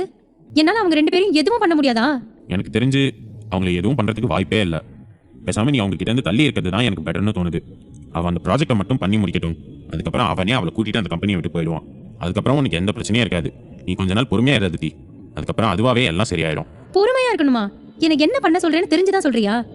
அவன் அந்த சித்தார்த் கூட சந்தோஷமா கோடீஸ்வரியா அந்த பங்களால போய் வாழ்றத பார்க்க சொல்றியா என்ன? No, never. ஒரு நாளும் அதை நான் நடக்க விட மாட்டேன். அவ அந்த சித்தார்த் கூட சந்தோஷமா வாழக்கூடாது. அவ என்னை விட பெரிய பணக்காரியா ஒரு நாளும் வாழக்கூடாது. அதை நான் நடக்கவும் விட மாட்டேன். எல்லாம் என்னோட தப்பு தான். அந்த சித்தார்த்தை பத்தி நான் அப்பவே விசாரிச்சிருக்கணும். அவன் இவ்ளோ பெரிய பணக்காரனா இருப்பான்னு நான் நினைச்சு கூட பார்க்கல. அதித்தி, நீ இப்ப என்ன சொல்ல வர? பணக்காரன் தெரிஞ்சிருந்தா நீ அவனை லவ் பண்ணிருப்பியா? அவனை மிஸ் பண்ணிட்டோன்னு நீ இப்ப கவலைப்படுறியா? அபிஷேக், நான் அப்படி சொல்லல. அந்த சித்தார்த் பணக்காரன்னு தெரிஞ்சிருந்தா நான் அவனையும் சிவன்யாவையும் மீட் பண்ணவே வச்சிருக்க மாட்டேன். அவங்க வாழ்க்கையில எப்பவுமே மீட் பண்ணாத அளவுக்கு நான் பண்ணியிருந்திருப்பேன். இந்த சிவன்யா எப்பவும் என்னை விட மேல வரவே கூடாது. அவ பணக்கார வாழ்க்கை வாழ்றதை என்னால பார்க்க முடியாது. அதை ஒரு நாளும் நான் நடக்கவும் விட மாட்டேன். எனக்கு சிவன்யாவை பத்தி நல்லா தெரியும். அவ எப்பவும் பணத்துக்கு ஆசைப்பட மாட்டா. சித்தார்த் எவ்வளவு பெரிய கோடீஸ்வரனா இருந்தாலும் அவன் தான் அவளோட குழந்தைக்கு அப்பான்னு தெரிஞ்சதுன்னா நிச்சயமா அவன் கூட அவ வாழ மாட்டா. அவனை விட்டுட்டு போயிடுவா. அவளோட இந்த ஒரு வீக்னஸே எனக்கு போதும் அவளோட வாழ்க்கையை நான் டிஸ்ட்ராய் பண்றதுக்கு. நான் உன்னை அப்புறம் பாக்குறேன். நான் இப்பவே ஆஃபீஸ்க்கு கிளம்புறேன். பாய். இல்ல அதித்தி, உன்னோட கண்ணில் வேற மாதிரியான பொறாம தெரியுது. நீ அந்த சித்தார்த்தை மிஸ் பண்ணிட்டேன்னு நினைச்சு ஃபீல் பண்றல, அது உன் கண்ணில் நல்லா தெரியுது. அப்படின்னா இத்தனை நாள் நீ என் கூட இருந்தது பணத்துக்காக தானே. இப்போ என்னை விட அவன் பணக்காரன் தெரிஞ்ச உடனே உன்னால அவனை விட முடியலையா? அதித்தி, எனக்கு இப்போ தெரிஞ்சிருச்சு. என்னோட டாடி அடிக்கடி சொல்லிட்டே இருப்பாரு, நீ நல்ல பொண்ணு இல்லைன்னு. இன்னைக்கு அதை நான் கண்கூடா பார்த்துட்டேன். இனி இந்த அபிஷேக்கோட உண்மையான முகத்தை நீ பார்ப்ப. அபிஷேக்கிடம் பேசிவிட்டு அதித்தி வேகமாக காசிநாதனின் ஆபீஸிற்கு சென்றாள். அதித்தியின் கார் சென்று நிற்க அதே நேரத்தில் சித்தார்த்தின் காரும் வந்து நின்றது. சித்தார்த்தும் சிவன்யாவும் சிரித்துக் கொண்டே சந்தோஷமாக காரில் இருந்து இறங்கினார்கள். என்ன கப்பல்ஸ் 2 பேரும் ரொம்ப ஹாப்பியா இருக்கீங்க போல? கப்பல்ஸ்குள்ள ஹாப்பியா இருக்கிறது சகஜம் தானே. ஏன், உனக்கு ஏதாவது வயிறு எரிதான்? எனக்கு வயிறெல்லாம் எதுவும் எரியலப்பா. உண்மையா சொல்ல போனா ரொம்ப சந்தோஷமா தான் இருக்கு. என்ன இருந்தாலும் சிவன்யா என்னோட தங்கச்சி இல்ல. அவ சந்தோஷமா இருந்தா எனக்கும் ரொம்ப சந்தோஷம் தான். சிவன்யா, உண்மையிலேயே நீ ரொம்ப நல்ல பொண்ணு. நம்ம தமிழ்நாட்டு பாரம்பரியத்தை கடைபிடிக்கிற பொண்ணு. யாருன்னே தெரியாத ஒருத்தனுக்கு இப்படி புள்ளைய பெத்துட்டு இன்னொருத்தனை கல்யாணம் பண்ணிக்கிட்டேன்னு உன்னை நினைச்சு நான் ரொம்ப கவலைப்பட்டுட்டு இருந்தேன். ஆனா இப்போ... அதித்தி அந்த வார்த்தையை அழுத்தமாக சொல்லிவிட்டு அவர்களை பார்த்தாள். சித்தார்த்தின் முகம் பதற்றமாகவும் சிவன்யாவின் முகம் குழப்பமாகவும் மாறியது. என்ன சித்தார்த், உன்னோட முகம் இப்படி வேர்க்குது? என்னடா, இவளுக்கு எப்படி இந்த உண்மை தெரிஞ்சதுன்னு நினைக்கிறியா? நான் அதித்தி. நீ 4 அடி பாஞ்சினா நான் 8 அடி பாய்வேன். இங்க பாரு அதித்தி, நீ தேவையில்லாம எங்க லைஃப்ல என்டர் ஆகாத. உன்னோட வேலை ஏதோ அதை மட்டும் பாரு. நான் என்னோட வேலையை தான் பாக்குறேன். என்ன சிவன்யா, குழப்பமா இருக்கா? நான் என்ன சொல்றேன்னு உனக்கு புரியலையா? மிஸ்டர் சித்தார்த், ஒரு நிமிஷம். இன்னும் எத்தனை நாளைக்கு என் தங்கச்சி நீங்க ஏமாத்தலான் இருக்கீங்க? இது ஒன்றும் அவ்வளவு சோகமான விஷயம் இல்லையே நீங்க மறைக்கிறதுக்கு. இது சந்தோஷமான விஷயம் தானே. அதுவும் அந்த சந்தோஷமான விஷயத்த அவளோட அக்காவா நானே சொல்றதுல எனக்கு ரொம்ப சந்தோஷம். சிவன்யா, இத்தனை நாள் யாருனே தெரியாத ஒருத்தனுக்கு நீ குழந்தை பெத்து வச்சிருக்கேன்னு உன்னை ஊரே தப்பா பேசிச்சுல்ல, அவங்க கிட்ட போய் சொல்லு. உன்னோட குழந்தைக்கு இதோ நிக்கிறானே உன் புருஷன், இவன் தான் அப்பான்னு. நான் சொல்றது காட் ஃபாதர் கிடையாது, ரியல் ஃபாதர். அக்கா, நீங்க என்ன சொல்றீங்க? எனக்கு எதுவும் புரியல. அட என்ன சிவன்யா, நீ இவ்ளோ அம்மாஞ்சியா இருக்க? நான் சொல்றது இன்னும் அவனுக்கு புரியல. உன்னை ரேப் பண்ணானே ஒருத்தன், அவன் வேற யாரும் இல்ல, இதோ உன் பக்கத்துல நிக்கிறானே உன் புருஷன், இவன் தான். அதித்தி அப்படி சொன்னதும் சிவன்யா அதிர்ந்து போனாள். அதை கேட்டவளின் உடல் பயத்தில் நடுங்க ஆரம்பித்தது. அக்கா, நீங்க என்ன சொல்றீங்க? நீங்க சொல்றது உண்மையா? சித்தார்த், அதித்தி அக்கா சொல்றது உண்மையா? சிவன்யா, ஒரு நிமிஷம் பொறுமையா இரு. நான் சொல்றது கேளு சிவன்யா. நீ முதல்ல இப்படி பதட்டப்படாத. அதித்தி அக்கா சொன்னது உண்மையா? எனக்கு அதுக்கு மட்டும் பதில் சொல்லுங்க. சிவன்யா, நான் சொல்றது பொறுமையா கேளு. இதை நானே உங்ககிட்ட பொறுமையா சொல்லணும்னு தான் பார்த்தேன். அதுக்குள்ள இந்த விஷயம் உங்களுக்கு எப்படி தெரிஞ்சதுன்னு எனக்கு தெரியல. சிவன்யா, இதுல என்னோட தப்பு எதுவும் இல்லை. அன்னைக்கு என்ன நடந்துச்சுன்னா... ஜஸ்ட் ஸ்டாப் இட். அப்படின்னா இத்தனை நாள் நீங்க என்ன ஏமாத்திருக்கீங்களா? நல்லவர் மாதிரி என்கிட்ட நடிச்சீங்களா? அந்த காம கொடூர நீதானா? நீதான் என் வாழ்க்கையை நாசம் பண்ணியா? நீதான் அன்னைக்கு என்கிட்ட அந்த மாதிரி மோசமா நடந்துக்கிட்டியா? உன்னை எவ்வளவு நல்லவன் நினைச்சேன், என்ன போய் இப்படி ஏமாத்திட்டியே. சிவன்யா ப்ளீஸ், இப்படி அழாத. எனக்கு ரொம்ப கஷ்டமா இருக்கு. சிவன்யா, எனக்கு ஒரு வாய்ப்பு கொடு. அன்னைக்கு நடந்தது என்னன்னு நான் உங்ககிட்ட சொல்றேன். அதுக்கப்புறம் எனக்கு என்ன தண்டனை கொடுத்தாலும் நான் அதை ஏத்துக்கிறேன். தயவு செஞ்சு என்கிட்ட பேசாத. எனக்கு உன் மூஞ்சியை பார்க்கவே பிடிக்கல. இங்க இருந்து போ, என் முன்னாள் நிக்காத. சிவன்யா ப்ளீஸ், நான் என்ன சொல்ல வரேன்னு கேளு. இப்ப மட்டும் நீ இங்க இருந்து போகல, நான் இங்கேயே ஏதாவது பண்ணிப்பேன். தயவு செஞ்சு இங்க இருந்து போ. சிவன்யா ஆவேசமாக சித்தார்த்தை பிடித்து அங்கிருந்து தள்ளினாள். அங்கு நடப்பதை பார்த்து அதித்தி சந்தோஷமாக சிரித்தாள். சித்தார்த் என்ன செய்வதென்று தெரியாமல் முழித்துக் கொண்டிருக்க அப்பொழுது அவனது செல்போன் அழைத்தது. சிவன்யா அழுவதை பார்த்து சித்தார்த் அதிர்ந்து நிற்க அப்பொழுது அவனது செல்போன் ஒலித்தது. திரையில் ஆபீசர் என்று இருந்தது. Hello Siddharth, where are you man? Emergency, உடனே வா. Okay officer, I am on the way. Wait for 10 minutes. ஆபீசரிடம் பேசியவன் எதுவும் சொல்லாமல் வேகமாக தனது காரை எடுத்துக்கொண்டு அங்கிருந்து சென்றான். பாத்தியா, உண்மை தெரிஞ்ச உடனே எப்படி உன்னை விட்டுட்டு ஓடுறான்னு? இவனை வச்சுக்கிட்டு தானே இத்தனை நாள் நீ இந்த ஆட்டம் ஆடின. இனிமே நீ என்ன பண்ற நானும் பாக்குறேன்டி. அதித்தி சிவன்யாவை பேசிக் கொண்டிருந்த அதே நேரம் அங்கு காசிநாதனின் கார் வந்து நின்றது. காரில் இருந்து இறங்கிய காசிநாதன் சிவன்யாவின் நிலையை பார்த்து அதிர்ச்சியுடன் அவள் அருகில் வந்தார். சிவன்யா, என்னம்மா ஆச்சு? ஏம்மா இப்படி அழறா? என்ன ஆச்சு? அவ ஏன் அழறா? தாத்தா, அவ நல்லா ஆடட்டும் விடுங்க. இத்தனை நாளா அந்த சித்தார்த்தை வச்சுட்டு அவ என்ன ஆட்டம் போட்டுக்கிட்டு இருந்தா, அது எல்லாம் இன்னையோட முடிஞ்சு போச்சு. தாத்தா, அந்த சித்தார்த் யார் தெரியுமா? எனக்கு எல்லாம் தெரியும். தாத்தா, அந்த சித்தார்த் யாருன்னு உங்களுக்கு தெரியுமா? எனக்கு சித்தார்த் பத்தி எல்லாம் தெரியும். அவன் யாரு, எந்த குடும்பத்தை சேர்ந்தவன், அவன் இப்ப எங்க இருந்து வந்திருக்கான், இது எல்லாமே எனக்கு தெரியும். சிவன்யா, நீ சித்தார்த் மாதிரி ஒருத்தனை கல்யாணம் பண்ணதை நினைச்சு பெருமைதாமா படணும். அதை விட்டுட்டு எதுக்காக இப்படி அழுதுட்டு இருக்க? அதை கேட்ட சிவன்யா அதிர்ச்சியுடன் காசிநாதனை பார்த்தாள். தாத்தா, நீங்க என்ன சொல்றீங்க? அந்த சித்தார்த் தான் நம்ம சிவன்யாவை 5 வருஷத்துக்கு முன்னால ரேப் பண்ணவன். இத்தனை நாள் அவன் நம்ம சிவன்யாவை ஏமாத்திருக்கான். அவனுக்கு போய் சப்போர்ட்டா பேசுறீங்க? அதித்தி, ரொம்ப ஸ்மார்ட்டா பேசதான் நினைக்காத. இத்தனை நாள் ஏமாத்திட்டு இருந்தது சித்தார்த் இல்ல, நீதான். எனக்கு எல்லா உண்மையும் தெரிஞ்சு போச்சு. சிவன்யாவுக்கு அப்படி ஒரு இன்சிடென்ட் நடந்தது காரணமே நீதான். நீ வர சொன்னதால தான் அவன் அந்த ஹோட்டலுக்கு வந்தா. அதனால தான் அவளுக்கு அங்க அப்படி ஒரு இன்சிடென்ட் நடந்திருக்கு. அந்த குற்ற உணர்வு உனக்கு கொஞ்சமாவது இருக்கா? தாத்தா, நீங்க என்ன சொல்றீங்க? நீங்க ஏதோ தப்பா புரிஞ்சுட்டு பேசுறீங்கன்னு நினைக்கிறேன். இவதான் உங்ககிட்ட ஏதோ தப்பா சொல்லியிருப்பா. ஏய், என்னை பத்தி என் தாத்தா கிட்ட என்னடி சொன்ன? நிறுத்த அதித்தி. இதுக்கு மேல என் பேத்தியை நீ ஒரு வார்த்தை பேசினாலும் நான் பொறுமையா இருக்க மாட்டேன். ஏற்கனவே அவ செய்யாத தப்புக்கு அவளுக்கு நான் பெரிய தண்டனை கொடுத்துட்டேன். இதுக்கு மேலேயே நான் அவளை கஷ்டப்படுத்த விரும்பல. அம்மாடி சிவன்யா, நீ சித்தார்த் பத்தி முழுசா தெரியாம அழுதுட்டு இருக்க. உனக்கு சித்தார்த் பத்தி எல்லா உண்மையும் நான் சொல்றேன். இல்ல நான் சொல்றதை விட அவனோட குடும்பமே சொன்னாதான் சரியா வரும். சித்தார்த் வேற யாரும் இல்லம்மா, கிரேட் வேந்தன் ஃபேமிலியோட வாரிசு தான். மிஸ்டர் வேந்தனே உன்னை பார்க்கணும்னு கேட்டாருமா. இன்னைக்கே உன்னை அவர்கிட்ட கூட்டிட்டு போறேன். தயவு செஞ்சு அழாத. தாத்தா, நீங்க என்ன சொல்றீங்க? சித்தார்த் வேந்தன் ஃபேமிலியை சேர்ந்தவரா? ஆமாமா, சித்தார்த் வேந்தன் ஃபேமிலியை சேர்ந்தவன் தான். அவனோட சொத்து எல்லாம் அவனுக்கு சேரக்கூடாதுன்னு அவனோட சித்தி பண்ண சூழ்ச்சியால தான் அன்னைக்கு உனக்கு அப்படி ஒரு சம்பவம் நடந்துச்சு. அதுக்காக அவன் ரொம்ப வருத்தப்பட்டு உன்னை 1 வருஷமா தேடி இருக்காமா.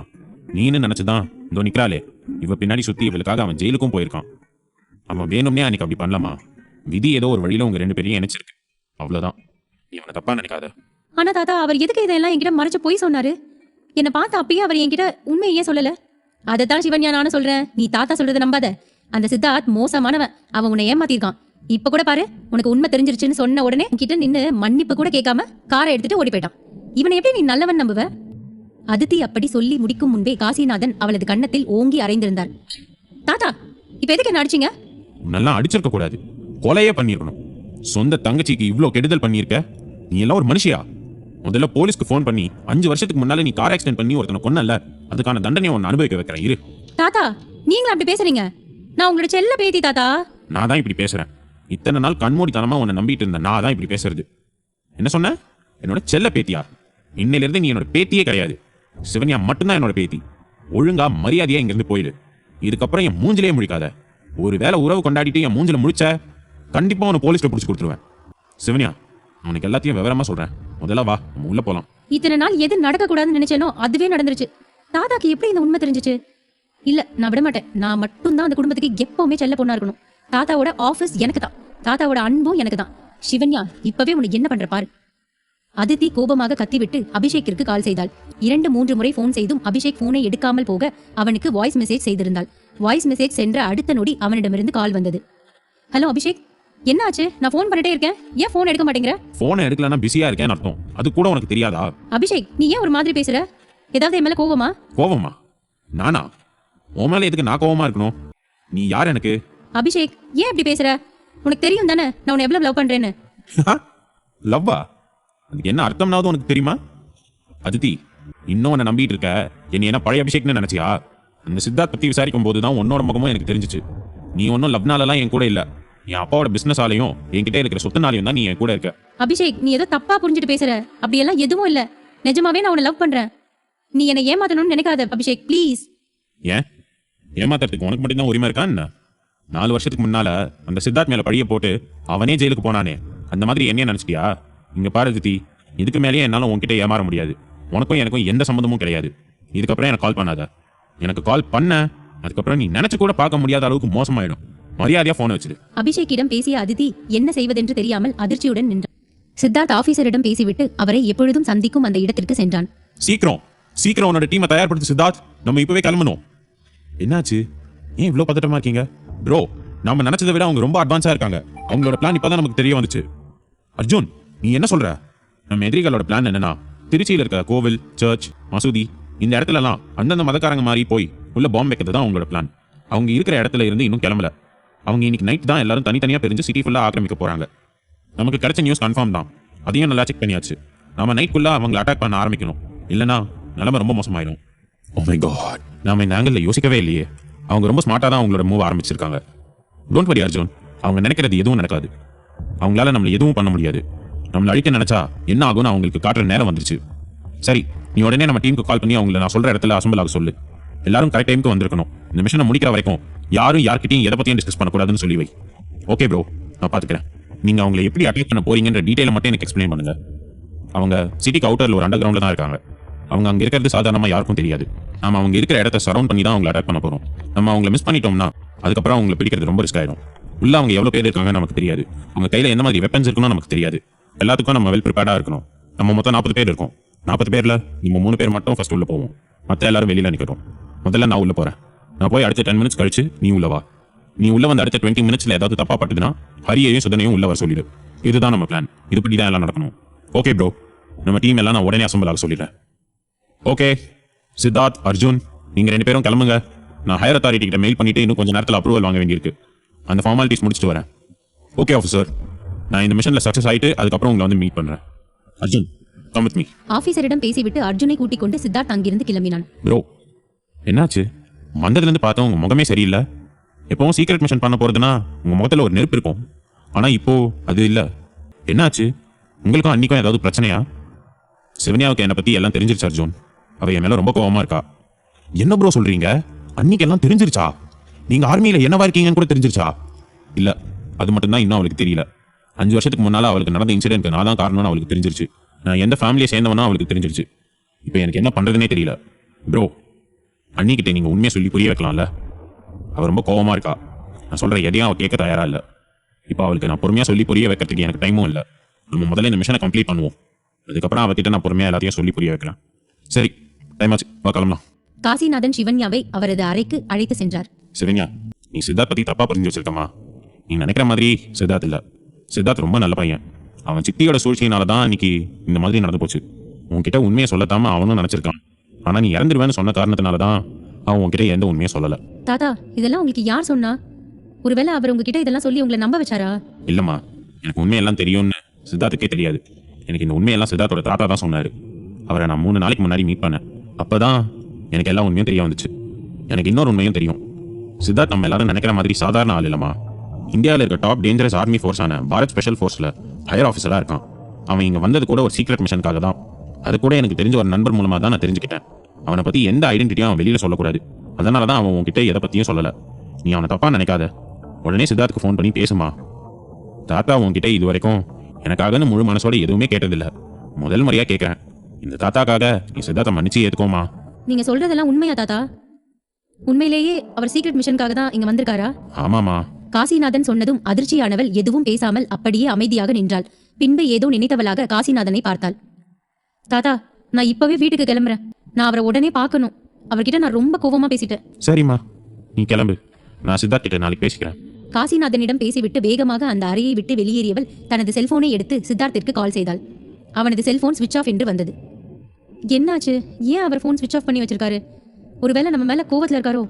ப்ளீஸ் ஃபோன் ஆன் பண்ணுங்க. நான் உங்ககிட்ட சாரி கேட்கணும். நான் உங்ககிட்ட அவ்வளோ கோவமா பேசியிருக்க கூடாது. சித்தார்த் ஃபோனை எடுக்காமல் போனதும் புலம்பிக் கொண்டே சிவன்யா வெளியில் ஒரு ஆட்டோவை பிடித்து தனது வீட்டிற்கு சென்றாள். என்னம்மா, ஆஃபீஸ் போயிட்டு உடனே வந்துட்ட? அதுவும் ஆட்டோல வந்திருக்க? மாப்பிள்ள எங்க? அப்பா, அவர் வீட்டுக்கு வரலையா? அவர் உன்னை கூட்டிட்டு தாமா வந்தாரு. ஏம்மா, என்ன பிரச்சனை? ஏன் ஒரு மாதிரி பேசுற? அப்பா, அவர் எந்த தப்பும் பண்ணாமையே நான் அவர் மேல தேவையில்லாம கோவப்பட்டுட்டேன். அப்பா, எனக்கு இப்போ என்ன பண்றதுனே தெரியல. என்னம்மா சொல்ற? அவர் மேல நீ எதுக்கு கோவப்பட்ட? என்ன நடந்துச்சுன்னு கொஞ்சம் புரியுற மாதிரி சொல்லு. அப்பா, சித்தார்த் வேற யாரும் இல்ல. அவர் தான் என்னோட குழந்தைக்கு அப்பா. ஆனா அவர் வேணும்னே அதை பண்ணலப்பா. அதெல்லாம் அவருக்கு நடந்த சதி. சிவன்யா அழுது கொண்டே சித்தார்த்தை பற்றி அனைத்து உண்மையையும் ராஜேந்திரனிடம் சொன்னாள். ராஜேந்திரனிடம் சித்தார்த் பற்றிய அனைத்து உண்மைகளையும் சிவன்யா சொன்னதும் ராஜேந்திரன் அதிர்ந்து போனார். சிவன்யா, நீ என்னம்மா சொல்ற? நீ சொல்றதெல்லாம் உண்மையா? மாப்பிள்ள தான் உன்னோட குழந்தைக்கு அப்பாவா? ஆமாமா, அவர் தான் என்னோட குழந்தைக்கு உண்மையான அப்பா. அவர் ரொம்ப நல்லவர்மா. அவரை பத்தி தெரியாம நான் தான் அவரை தப்பா நினைச்சிட்டேன். என்னம்மா இப்படி அவசரப்பட்டுட்ட? சரி விடு, மாப்பிள்ள எங்கேயும் போயிருக்க மாட்டாரு. எப்படியோ நைட்டு வீட்டுக்கு வந்துருவாரு. நீ கவலைப்படாத. இல்லப்பா, இது வரைக்கும் அவர் ஃபோன் ஸ்விட்ச் ஆஃப் பண்ணதே இல்ல. இப்ப ஸ்விட்ச் ஆஃப் பண்ணிருக்காரு. கண்டிப்பா அவர் என் மேல ரொம்ப கோவமா இருப்பாரு. அதனாலதான் அவர் போனை ஸ்விட்ச் ஆஃப் பண்ணிட்டாரு. அப்படியெல்லாம் எதுவும் இருக்காதுமா. மாப்பிள்ள அந்த மாதிரி ஆள் கிடையாது. கண்டிப்பா ஒரு ஃபோன் ஸ்விட்ச் ஆஃப் இருந்தா ஏதாவது ஒரு காரணம் இருக்கும். ஒரு நிமிஷம் இருமா. நீ இப்போ என்ன சொன்ன? மாப்பிள்ள ஆர்மியில ஸ்பெஷல் ஃபோர்ஸ்ல இருக்காரு நான் சொன்னேன். ஆமாப்பா, அப்படிதான் தாத்தா சொன்னாரு. நைட்டு மாப்பிளைக்கு ஒரு ஃபோன் கால் வந்துட்டே இருந்ததுமா. அதுல ஏதோ ஆஃபீஸர்னு பேர் போட்ட நம்பர்ல ஃபோன் வந்துச்சு. அந்த ஃபோனை பார்த்ததும் மாப்பிள்ளையோட முகம் மாறிச்சு. உடனே அவர் அந்த ஃபோன் எடுத்துக்கிட்டு பக்கத்துல இருக்க ஸ்டடி ரூமுக்கு போயிட்டாரு. ஒருவேளை மாப்பிள்ள அந்த ஆஃபீஸரை எதுவும் பார்க்க போயிருப்பாரோ? அப்பா, எனக்கு இப்பதான் ஞாபகம் வருது. நான் அவர்கிட்ட பேசி அழுதுட்டு இருக்கும்போது கூட ஒரு ஃபோன் வந்தது. அதுலயும் ஆஃபீஸர்னு தான் இருந்தது. அதை பார்த்த உடனே அவரு நான் இப்ப வந்துடுறேன்னு சொல்லிட்டு அங்கிருந்து போயிட்டாரு. ஒருவேளை தாத்தா சொன்ன அந்த சீக்ரெட் டாஸ்க்காக தான் அவர் போயிருப்பாரோ? அதுக்கு வாய்ப்பு இருக்கும்மா. நீ பொறுமையா இரு. எதா இருந்தாலும் மாப்பிள்ள வந்ததுக்கப்புறம் நம்ம கேட்டு தெரிஞ்சுக்கலாம். நீ டென்ஷன் ஆகாத. எல்லாம் என்னாலதான். நான் கொஞ்சம் பொறுமையா அவர் என்ன சொல்றாருன்னு கேட்டு இருந்திருக்கலாம். நீ ஒன்னும் அழுகாத. அதெல்லாம் மாப்பிள்ள நைட் கண்டிப்பா வந்துருவாரு. அதுக்கப்புறம் அவர்கிட்ட பேசி புரிய வச்சுக்கலாம். நீ அமைதியா ரூம்ல போய் ரெஸ்ட் எடு. சிவன்யாவை வாசுகியும் ராஜேந்திரனும் எப்படியோ சமாதானம் செய்து அவளது அறைக்கு அனுப்பி வைத்தார்கள். அவள் அறைக்கு வந்தாலும் அவளது மனது முழுவதும் சித்தார்த்தின் நினைப்புதான் இருந்தது. அவனை நினைத்து அழுது கொண்டே படுக்கையில் படுத்திருந்தாள். இரவு 9 மணி சித்தார்த் சொல்லியது போல் அந்த இடத்திற்கு அருகில் சித்தார்த்தின் ஸ்பெஷல் போர்ஸில் உள்ள அனைவரும் அங்கு வந்திருந்தார்கள். அர்ஜுன், நான் சொன்னதெல்லாம் ஞாபகம் இருக்குதானே? எதுவும் மிஸ் ஆகக்கூடாது. எல்லாம் நம்ம பிளான் படி நடக்கணும். ஏதாவது ஒன்று சொதப்பினாலும் அதுக்கப்புறம் என்ன நடக்கும் தெரியும்ல. டோன்ட் வரி ப்ரோ, எல்லாம் நீங்கள் பிளான் பண்ணபடி தான் நடக்கும். கண்டிப்பாக நம்ம இதில் சக்ஸஸ் ஆயிடுவோம். உங்கள் எல்லாருக்கும் ஒன்று மட்டும் ஞாபகம் இருக்கட்டும். நம்மளோட உயிர் எப்போவுமே நமக்கு சொந்தம் கிடையாது. நம்ம உடம்புல இந்த பேட்ச் குத்தும் போதே நம்மளோட உயிரை நம்ம நாட்டுக்காக கொடுக்குறோம்னு சபதம் எடுத்துக்கிட்டு தான் இந்த பேட்ச் குத்திக்கிட்டோம். நம்ம உடம்புல ஓடுற ஒவ்வொரு சொட்டு ரத்தமும் நம்ம நாட்டுக்கு தான் சொந்தம். India is our pride. India is our soul. நீங்கள் எல்லாரும் நம்ம போட்ட பிளான் படி சத்தம் இல்லாமல் உங்களை சுற்றி வரைங்க. அர்ஜுன், நான் ஃபர்ஸ்ட் சொல்ல போகிறேன். Okay bro, all the best. எப்போதும் போல உங்களோட வெற்றியை கொண்டாடுறதுக்கு நான் ஈகரா இருக்கேன். சித்தார்த் அர்ஜுனை பார்த்து சிரித்துவிட்டு அந்த அண்டர் கிரவுண்டுக்குள் சென்றான். அந்த அண்டர் கிரவுண்டிற்குள் 50க்கும் மேற்பட்டவர்கள் இருந்தார்கள். அங்கிருந்த அனைவரும் ஏதோ வித்தியாசமான மொழியில் பேசிக் கொண்டார்கள். அது எதுவும் சித்தார்த்திற்கு புரியவில்லை. அவனுக்கு ஒன்று மட்டும் விளங்கியது.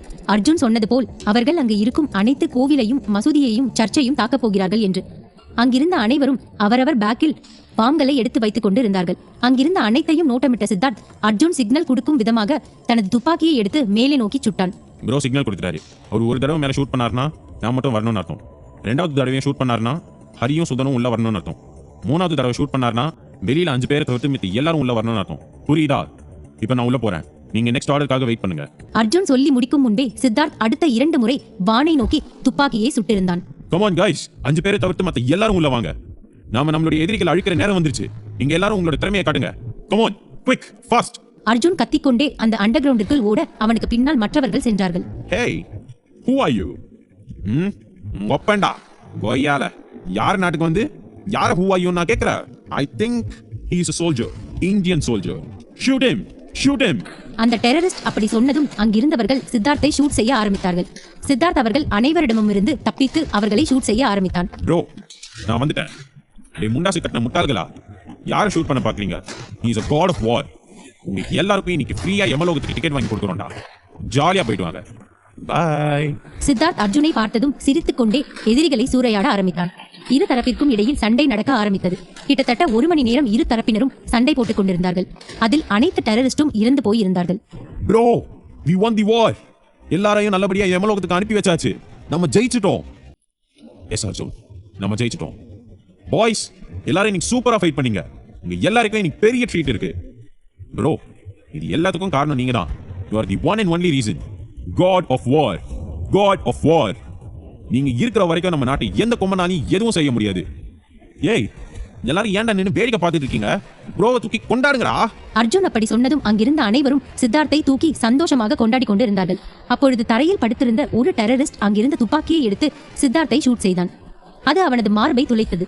கண்மூடி திறப்பதற்குள் அந்த இன்சிடென்ட் நடந்துவிட அனைவரும் அதிர்ச்சியுடன் கத்தினார்கள். ப்ரோ, யாராவது ஆம்புலன்ஸ்க்கு கால் பண்ணுங்க. ப்ரோ, உங்களுக்கு எதுவும் ஆகாது. உங்களுக்கு எதுவும் ஆகவும் நான் விட மாட்டேன். அர்ஜுன் சித்தார்த்தை பார்த்து அழுது கொண்டிருக்க சற்று நேரத்தில் அங்கு ஆம்புலன்ஸ் வந்து சித்தார்த்தை ஏற்றிக்கொண்டு அங்கிருந்த சிட்டி ஹாஸ்பிட்டலிற்கு சென்றது. அடுத்த சில நிமிடங்களிலேயே சித்தார்த்திற்கு நடந்த இன்சிடென்ட் அனைத்து ஊடகங்களிலும் ஒளிபரப்பப்பட்டது. செய்தி பார்த்து கொண்டிருந்த ராஜேந்திரனின் கண்களிலும் அந்த நியூஸ் பட்டது. மாரி சிவன்யா, நீங்க வந்து பாருமா. என்னப்பா, என்னாச்சு? சிவன்யா என்ன என்று கேட்டுக்கொண்டே அங்கே வந்தவள் டிவியில் அந்த செய்தியை பார்த்ததும் அதிர்ந்து போனாள். இல்ல, நான் நம்ப மாட்டேன். என்னோட சித்தார்த்துக்கு எதுவும் ஆயிருக்காது.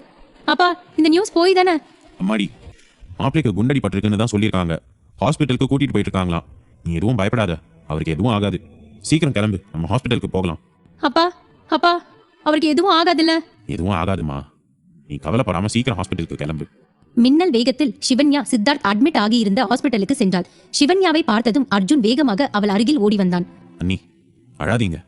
ப்ரோக்கு எதுவும் ஆகாது. உள்ள ஆபரேஷன் நடந்துட்டு இருக்கு. அவர் சீக்கிரமே கண் முழிச்சு உங்களை பாப்பாரு. அவருக்கு எப்படி ஆச்சு? கடவுளே, சித்தார்த்துக்கு எதுவும் ஆகக்கூடாது. சிவன்யா அழுது கொண்டிருக்க அவளுக்கு அங்கிருந்த அனைவரும் ஆறுதல் சொல்லிக் கொண்டிருந்தார்கள். கிட்டத்தட்ட ஆபரேஷன் 1.5 மணி நேரம் நடந்தது. ஆபரேஷன் சக்சஸ்ஃபுல்லா முடிஞ்சிருச்சு. இனிமே நீங்க பயப்பட தேவையில்லை. இன்னும் கொஞ்ச நேரத்தில் ஐசியூவுக்கு மாத்திடுவோம். அவர் கண் முடிச்சதும் நீங்க போய் பார்க்கலாம். கடவுளே, உனக்கு ரொம்ப நன்றி. என் மாப்பிள்ளைக்கு எதுவும் ஆகக்கூடாது. என் பொண்ணு இதுக்கப்புறம் எப்பவும் சந்தோஷமா வாழணும். டாக்டர் சொன்னது போலவே சித்தார்த் அடுத்த அரை மணி நேரத்தில் மெதுவாக கண் விழித்தான். அவன் கண்களை திறந்ததும் முதலில் சொன்ன வார்த்தை சிவன்யா என்றுதான். இங்க யாரு சிவன்யா? வேகமா உள்ள வாங்க. அவர் அந்த பேரை தான் சொல்லிட்டு இருக்காரு. நான் தான் சிவன்யா. அவரை நான் பார்க்கலாமா? அவரே இப்பதான் கண் முழிச்சாரு. நீங்க அவரை டிஸ்டர்ப் பண்ணாம உள்ள வந்து பாருங்க. ஒருத்தர் மட்டும் வாங்க. போமா போ, மாப்பிளைய பாரு. சிவன்யா வேகமாக ஐசியூவிற்குள் ஓடினாள். அங்கு சித்தார்த் இருக்கும் நிலையை பார்த்து கதறி அழுதாள். Siddharth, I'm sorry, I'm really sorry. நான் உங்ககிட்ட அவ்வளோ கோவப்பட்டிருக்க கூடாது. நீங்க சொல்றத காது கொடுத்தாச்சும் கேட்டிருக்கணும். ஏய் பொண்டாட்டி, இப்போ எதுக்கு இப்படி அழுதுட்டு இருக்க? ஒருவேளை நான் செத்து போயிடுவேன்னு நினைச்சியா? உன்னை எவ்வளவு கஷ்டப்பட்டு தேடி பிடிச்சிருக்கேன். உன் கூட வாழாம அவ்வளவு சீக்கிரம் உன்னை விட்டு போயிடுவானா? சித்தார்த் அப்படி சொன்னதும் சிவன்யா அவனை கட்டிக்கொண்டு அழுதாள். ஐ love you Siddharth, I love you so much. நீங்க சொன்ன மாதிரி நான் உங்க கூட சேர்ந்து ரொம்ப வருஷம் வாழணும். நீங்க எனக்கு வேணும். நீங்க இல்லாம என்னால ஒரு நிமிஷம் கூட வாழ முடியாது. டேய் லூசு, கொஞ்ச நேரத்துல நான் எப்படி பயந்துட்டேன் தெரியுமா? ஐயோ, என் பொண்டாட்டி நீ செல்லமாலாம் திட்டுறாளே. ஐயோ கடவுளே, இதெல்லாம் உண்மைதானா? சி போங்க, உங்களுக்கு எப்பவும் விளையாட்டு தான். சிவன்யா அப்படி சொல்லி சினுங்கவும் சித்தார்த் அவளை அன்பாக கட்டிக்கொண்டு சிரித்தான். பின்பு அவளது நெற்றியில் மெதுவாக தனது இதழை பதித்தான்.